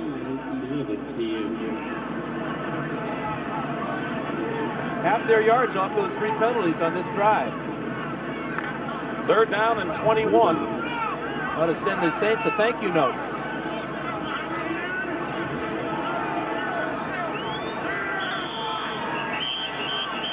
And the clock ran down, and we'll have a delay of the game penalty against the Patriots. Delay of the game. Offense. 5 yards. Third down.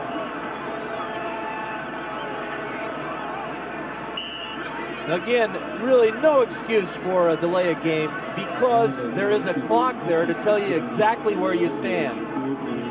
1 clock on each end of the field, staring the quarterback in the face. There it is. Plain sight. Third down and 24. They had the ball at the 10-yard line. Grogan. Mosi to Tupu, and Grogan will be the first to blame himself for a bad pass there, and it's fourth down. Well, sometimes the quarterback doesn't like the play that's called to begin with, and that sometimes affects how he executes the play. I know I didn't like that play call. You need 26 yards to get in the end zone. A screen pass, at best, will get you 10. It is fourth down and 26. You can't say the Patriots have not had a an opportunity on a silver platter here to cut into the Saints lead. Well, they might be looking for a penalty against the Saints to keep this drive alive as well. 4th down. Grogan going for the end zone. And it is out of the end zone. Milton Mack was covering on the play. Hartley Dykes, the intended receiver. And now the Saints will take over on downs as more fans depart for the parking lot. Well, Grogan's trying his darndest out there today, but again, he doesn't really give Dykes a chance to make this grab. You want to throw the old alley-oop down here this time.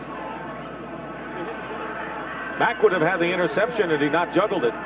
Saints ball when we come back. Power blackout a long time ago when the Saints were building a 28-0 lead thanks to Dalton Hilliard's great running today and 3 touchdowns off of turnovers. So it's 28-10, 9:48 to go in the 4th quarter. The Patriots have had their opportunities, and you can't let too many of them go by against a team like the Saints right now. Well, there was no power outage at all for the Saints today. They've played an outstanding football game offensively and defensively. Hilliard has run the ball well. That offensive line has done a super job of protecting the quarterback as well. And they're going to try to run out as much of the clock as possible. 1st down at the 26. Buford Jordan, the first back through, picks up nearly 5. Jordan got shaken up in the first half, came out of the game and started the second half. Rembert making the tackle. Minnesota, the division leader in front. Detroit hanging on to a 1-touchdown lead over Green Bay. Chicago getting back to winning ways against the Steelers. An NFC race for the wild card will be real interesting the rest of the year. A lot of teams in contention. 2nd down and 6 from the 30. Again, Jordan. This time, Tom Gold was right there. No gain.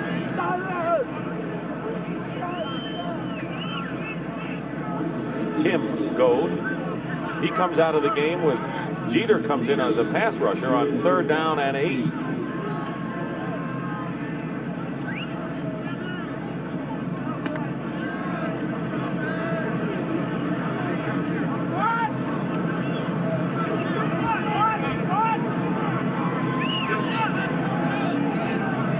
Down and 8 at the 28-yard line. Out of the shotgun is Hebert.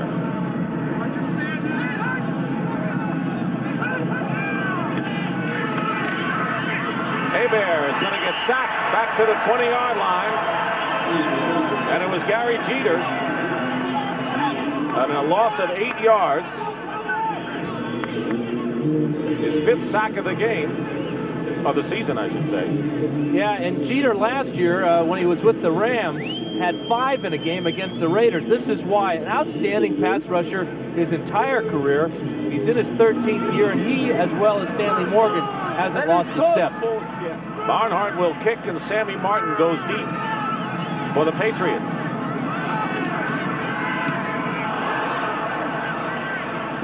Kick bounces at midfield, and Martin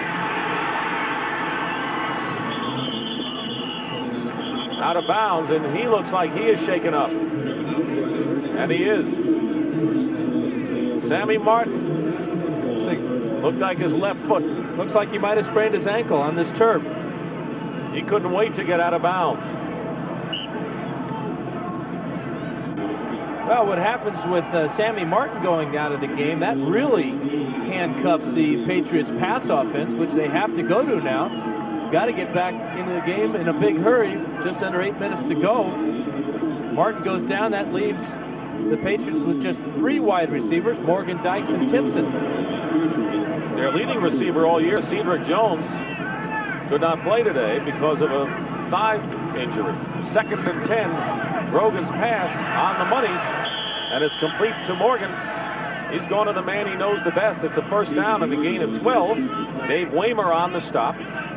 There's the time remaining, and the Patriots started using the hurry-up offense when there were more than 12 minutes to go. 28-10, Saints lead. Dumped over the top to Mosi Tatupu. Picks up nearly 10 more. Dave Waymer on the stop again. We have not had any scoring in the second half of this game. It was 28-10 New Orleans at halftime. Big second quarter for the Saints when they scored 21. Second down and 1. And Perriman drops his third pass wide open of this day. Third down and 1. It's a lonely feeling out there when you have your receivers dropping some passes. It's almost as if you're playing against your own teammates. Well, what happens when a guy drops more than one, in this case 3? Is there any message sent by the QB to the guilty party?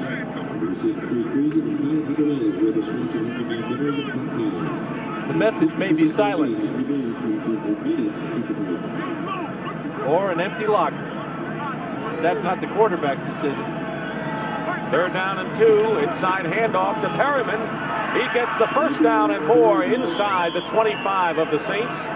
Gene Atkins, the strong safety, and a gain of 10, so they have confidence in him running the ball. Yeah, he says, hey, forget this passing the ball to me. Just hand it to me. I'll do okay if you just put it in my belly and let me run. On first down, Sievers makes the reception inside the 20. Toy Cook defending on the play. Gain of about 4 that time and stops the clock with 6:40 to go. The Patriots are the only team in football that does not have an offensive coach sitting upstairs in the press box, looking down on the field, telling Raymond Berry what defenses the opponent is in. Very unique situation here. Ray Berry wants all his coaches offensively on the sideline. The Tupu out of the backfield, hit immediately by Gene Atkins. Short of a first down by about a yard. It'll be third down and 1. Grogan getting the play from the sideline.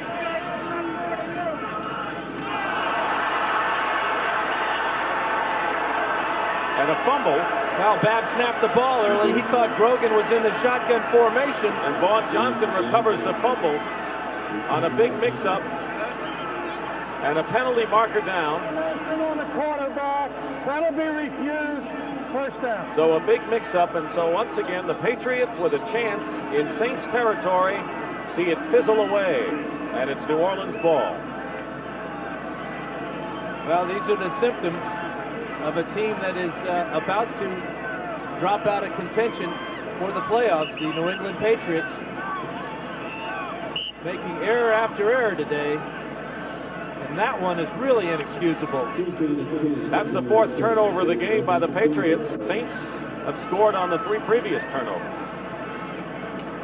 Communication between quarterback Steve Grogan and his center Mike Babb as Grogan in the shotgun walks up behind center. Babb still thinks he's back deep, hikes the ball to Grogan's shin bone, and another mistake for the Patriots.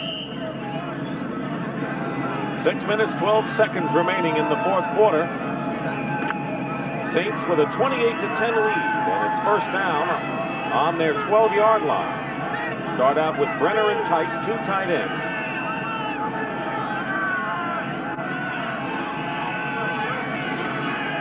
Pitch is to Dalton Hilliard.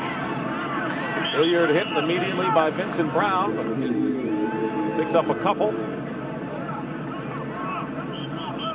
Saints are 6 minutes away from their first victory ever against the New England Patriots, and Dalton Hilliard has gone over 100 yards. He has 101 on the day, and the Patriots are going to use up one of their 3 timeouts right here. And that's a good move for Raymond Berry. If they got any chance at all, they got to get the ball back.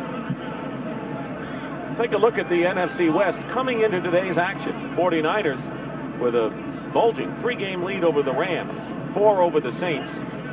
Saints admitted that they played a team on a different level last week in losing to the 49ers for the second time. So the Saints will be on the road 3 of the next 4 weeks against Atlanta, Detroit, and Buffalo.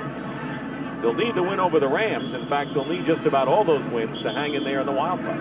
Rams have a tough one coming up today against the Giants, although they are at home in Anaheim. But the schedule maker and the National League Baseball playoffs didn't help Jim Moore and the Saints at all.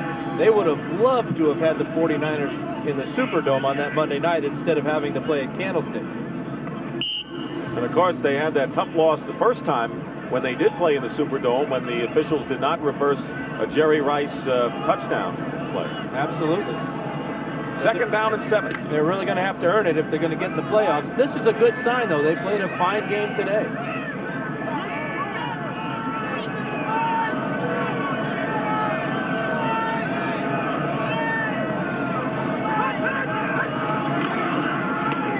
Hilliard gets tripped up. Otherwise, he would have picked up substantially more yardage. And now another timeout called by the Patriots. They're left with 1, but they've got to stop the clock here, and they do with 5:48 remaining. You said that Hilliard was tripped up. He would have at least had enough yardage to pick up a first down, and that would have been all she wrote for the Patriots. Still have a shot at it. You know, we talked before about Raymond Berry, but first here's that play again. Yeah, it looks like Johnny Rembert or somebody just sticks out his foot. I don't see any Patriots there at all. He might have tripped over one of his own blockers. Berry and his future, of course, he was the coach that brought him to the Super Bowl 3 years ago. Same coach today as he was then, even keel. I know that it was special you meeting him in your role. One of my boyhood idols, Raymond Berry, watching him play the 49ers at Kezar, teaming up with Johnny U on the sideline patterns. Indelibly etched in my memory, number 82. Third down and 3 at the 19. I even played fan and got his autograph. That was nice.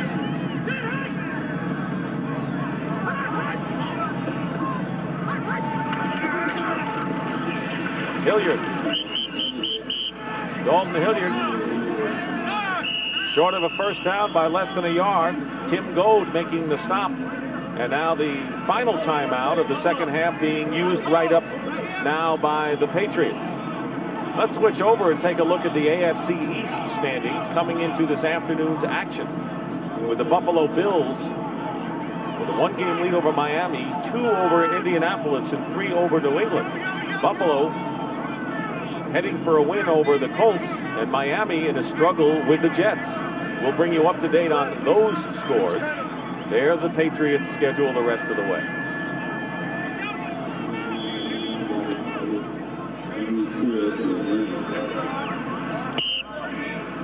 It'll be 4th and 1, and Tommy Barnhart will kick. Maurice Hurst goes back. Sammy Martin with a sprained foot is replaced by Hurst.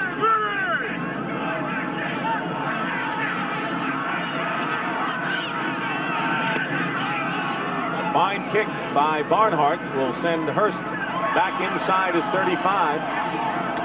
And he is tackled at the 40-yard line by Brett Maxey. A 46-yard kick, and we'll bring you up to date on all the scores.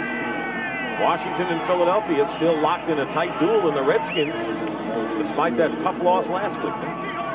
Minnesota continues to roll. Green Bay has come within 4 of Detroit now. Well, you got to hold your breath if you're a Lion fan, because the Packers have been coming back in that fourth quarter all year long. You mentioned the Bears, and that's the final score. They beat the Steelers 20-0. Big battle in Kansas City. Buffalo will stay in first place, and Miami likely in second in the AFC East. On first down, and the pass is caught by Morgan. Stanley Morgan with the catch. 19-yard gain into Saints territory with 5:18 and the clock running. Milton Mack made the stop there. The Patriots have had several opportunities to score and have come away with nothing. Perriman out of the backfield makes the reception. Vaughn Johnson is there quickly. Saints are going to force Grogan and the Patriots to make this touchdown if they can get it one play at a time. They're going to play deep in the zones and make Grogan really earn it. Here's Mosi Tutupu. And make Tutupu earn it also. Gets bounced around by about 6 guys. Mills and Vaughn make the stop. It'll be third down at about 3. And keep in mind with the score 28-10, the Patriots need 3 touchdowns 2 touchdowns and a field goal would leave them 1 point short. They were discussing the forward motion of Tatupu. Absolutely. And they mark it at the 35-yard line. Tatupu's one of those guys that'll never quit, and he was really his own worst enemy there because he might have been closer to that first down, but trying to get away actually gave up yardage.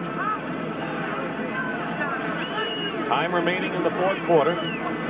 3rd down and 4 for the Patriots. Grogan's pass. And it's caught by Morgan. Another fine catch by Stanley Morgan, who today has 5 catches. And a first down with under 4 minutes to go at the 19-yard line of the Saints. Inside handoff to Perryman. Perryman gets to the 13 and picks up at least 5. Waymer and Atkins that time. Patriots, hurry up offense. They need 3 touchdowns to forge in front. Off the hands of Tatupu as Grogan got some good pressure that time. Well, again, you've got to start throwing the ball in the end zone. You just don't have time to pick away at them anymore. You're inside the 15-yard line. A lot of passes you can call to get you in that end zone, but the ball has to be thrown there now. You just are wasting your time throwing short ones. Well, for the sake of time, if nothing else, 3:25 showing on the clock there, out of timeout. Before you worry about 3 touchdowns, you try to get 1. They have 2 downs to get the first down or the score here. Grogan's pass, incomplete. It was intended for Morgan, and that'll bring up another 4th down situation. Most of the fans have left. Some left a long time ago. Well, considering that we haven't had any score in the second half, it was 28-10 at halftime, those fans were wise. At 3-6, and you mentioned it, the loss for the Patriots would really, despite all of the optimism that Ray Berry has, would put them out of contention for any kind of playoff hope. 4th down and 4 out of the shotgun. Grogan's pass, caught, touchdown. Hart Lee Dykes, 13 yards. Some of the brave fans hope there's more. Well, let me be the first to say, it ain't over yet. I'll be the second.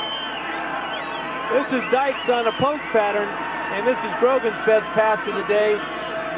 Picking out the double eights and put the ball between them for the touchdown. 3rd touchdown reception of the year for Hart Lee Dykes. And now Jason Starofsky for the conversion. The kick is good. 28-17 now, and the first score of the second half. So it's 28-17. The Saints still in front with 3:17 remaining in the fourth quarter. And we want to remind you that coming up next, game 2 of our doubleheader, most of you will see the collision between the Giants and the Rams. The Rams trying to end a 4-game losing streak. The Giants having a great year at 8-1. Atlanta, San Francisco, and some of you will see Dallas and Phoenix. You know, the Giants spent the week in Phoenix getting ready for this game against the Rams, and oftentimes that'll backfire on the East Coast clubs coming out to play the West Coast teams. In fact, the Philadelphia Eagles stayed in San Diego the entire week before they played the Chargers, and the Chargers beat them last week. Why do you think that's the case? Well, I think they like the sun and the warm weather out there. They get a lot more practice time done in that warm weather, and Phoenix, it's a nice place to be this time of year. Well, now the Patriots will be looking to execute an onside kick, trailing 28-17. They need 2 touchdowns. Jason Starofsky will be kicking off, and now the Saints spending extra time over on their sideline discussing just that. Well, the type of personnel you'll see on the field now for the Saints and for the Patriots are all the little guys. Receiver type, defensive backs, guys that are familiar with the ball. one thing that Raymond Berry does with his ball club is he has everybody do ball drills, fumble recovery drills, pass catching drills, even linemen. So the guys he has out on the field here are very familiar with the way that pigskin feels. And of course, if the Patriots are obviously need to recover an onside kick or force a turnover, they are out of timeouts. And if they do not succeed here and don't get a turnover, the Saints will easily run out the clock.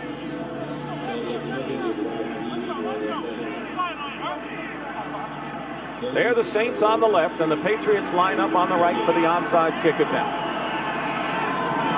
Has to go 10 yards.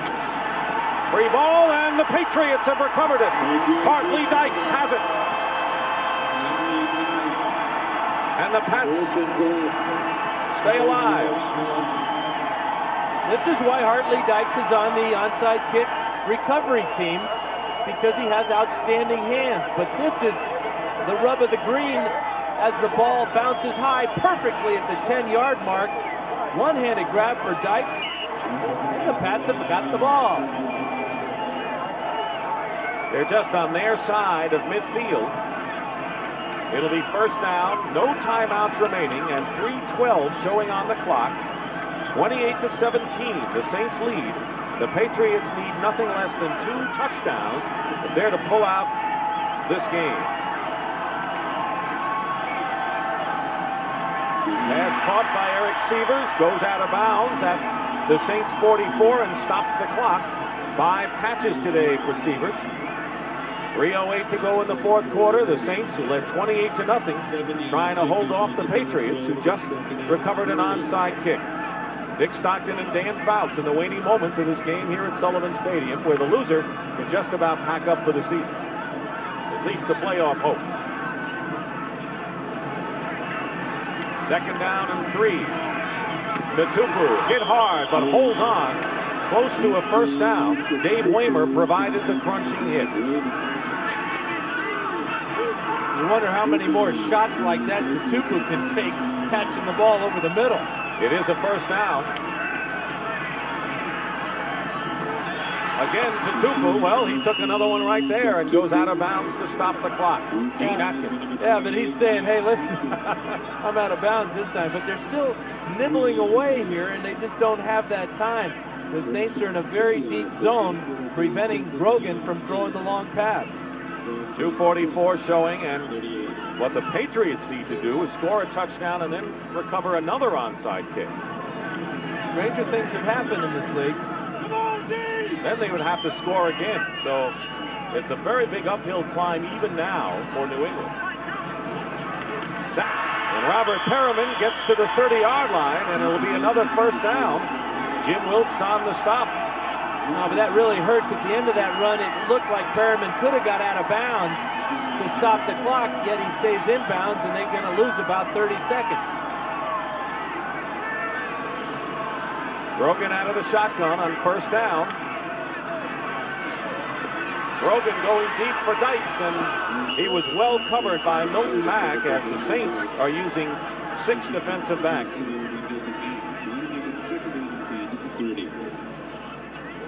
Grogan has attempted 54 passes this afternoon, and that is a new New England Patriot record.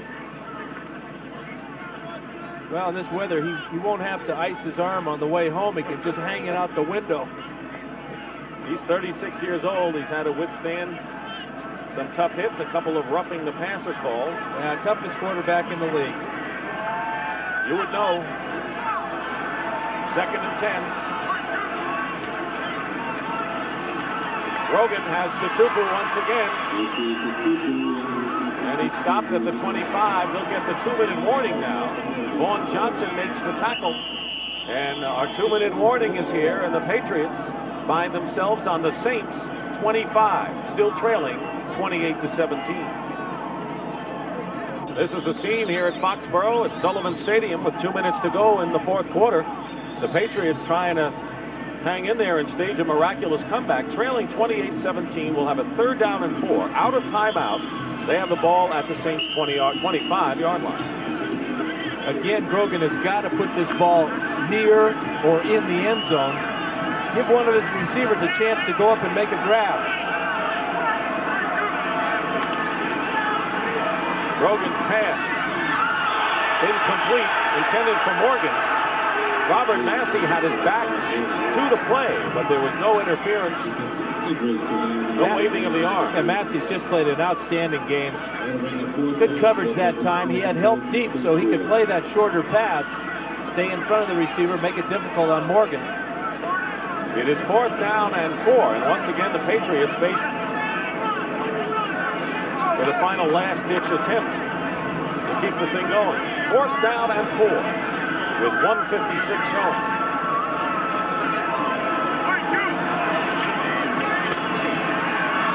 And the pass is caught by Dyke inside the 5. Patriots will hurry up now. Maxey and Atkins on the stop. But once again, they make it a 21-yard play. The ball is actually on the 3-yard line. And Grogan should be at the line of scrimmage here, getting him set and just killing the clock with an incomplete pass. They've wasted at least 20 seconds here. Grogan.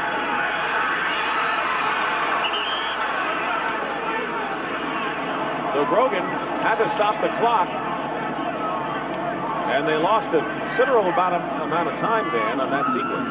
Well, his thoughts were maybe that the Saints would be looking for him to kill the clock with an incomplete. Maybe he could surprise them with a pass, but the Saints would have none of it.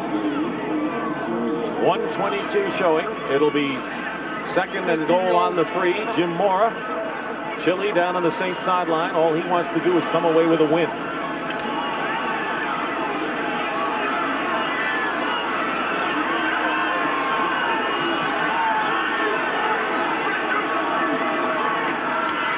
Grogan's pass, intended for Morgan. Milton Mack defending, and that'll be 3rd down. Tight coverage by Milton Mack on Stanley Morgan on the slant pattern.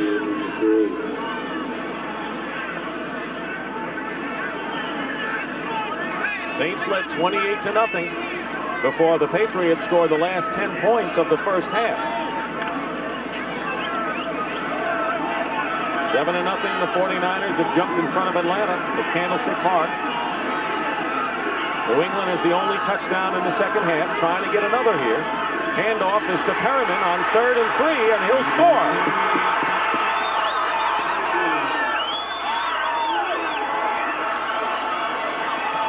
That's the second touchdown of the game for Robert Perriman. And an excellent ball. Who expected a running play, Dan? Well, the Saints sure didn't. This is just a sweep play against the nickel defense. He gets out in front, and Sean Farrell has nobody to block but Milton Mack deep into the end zone. Jason Starofsky with the conversion. It's 28-23. And now it's the Saints 28, Patriots 24 with 1:14 to go. Another onside kick attempt coming up when we come back. Stickier for the Saints as the Patriots hang in. You know, I gave that University of Oregon UCLA score earlier in the game. 1970, I was a member of a football team that played the Bruins in the Coliseum that trailed 40-21 with 4 minutes to go. And the final score was Oregon 41-40 over UCLA. So it can happen, and the Patriots have shown that they're not quitting. This is the Ray Berry team that finds a way of getting things done. They have to have another very lucky bounce in order to recover this onside kick. But it happened once, it can happen again.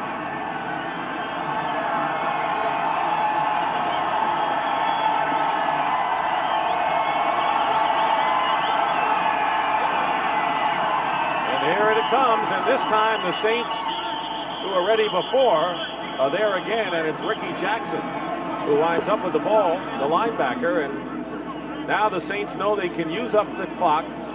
Patriots can't stop it. They came back valiantly, but it ended on this play. Well, the difference is, watch, there's no second bounce. There's the first bounce, and it goes all the way on the fly to Ricky Jackson. Great job by Jackson. But now Jim Moore has come on the field.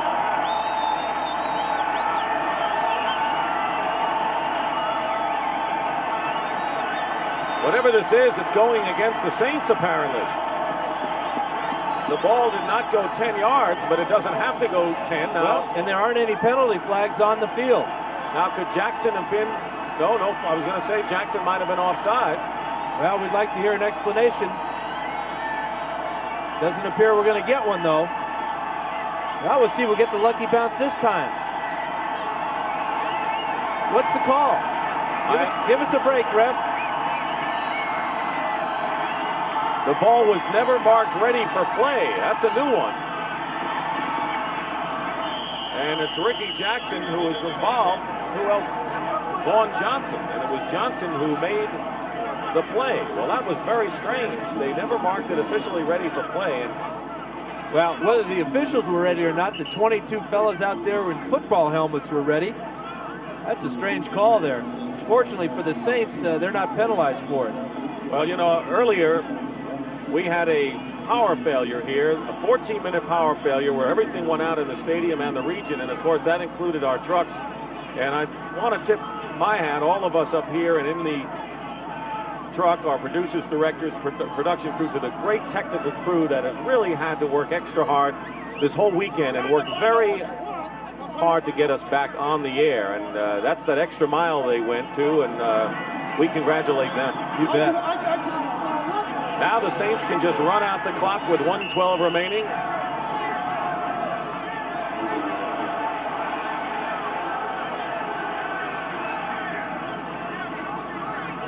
It was 28-0 at one time. Saints led. The real key for the Saints today is how they played offensively and how they took advantage of the turnovers. New England played very poorly in the first half, especially in that second quarter when they turned the ball over 3 times, and each time they did, the Saints capitalized with touchdowns. This may be the last play of the game. So the Saints score the first 28, and the Patriots the last 24, but the Saints will win this game and will even their season's record at 5-5. The Rams lead the Giants 3-0. They're a wild card threat as well. 49ers are in front, and for the Patriots, they'll go now 3-7 on the year, and for all intents and purposes out of playoff range. But the Saints needed a win. They need a lot more, but they win the first. And the game is over. Final score, 28-24. So for Dan Fouts, I'm Dick Stockton saying so long from Sullivan Stadium. The final score, the Saints 28, the Patriots 24. You've been watching CBS Sports coverage of the National Football League.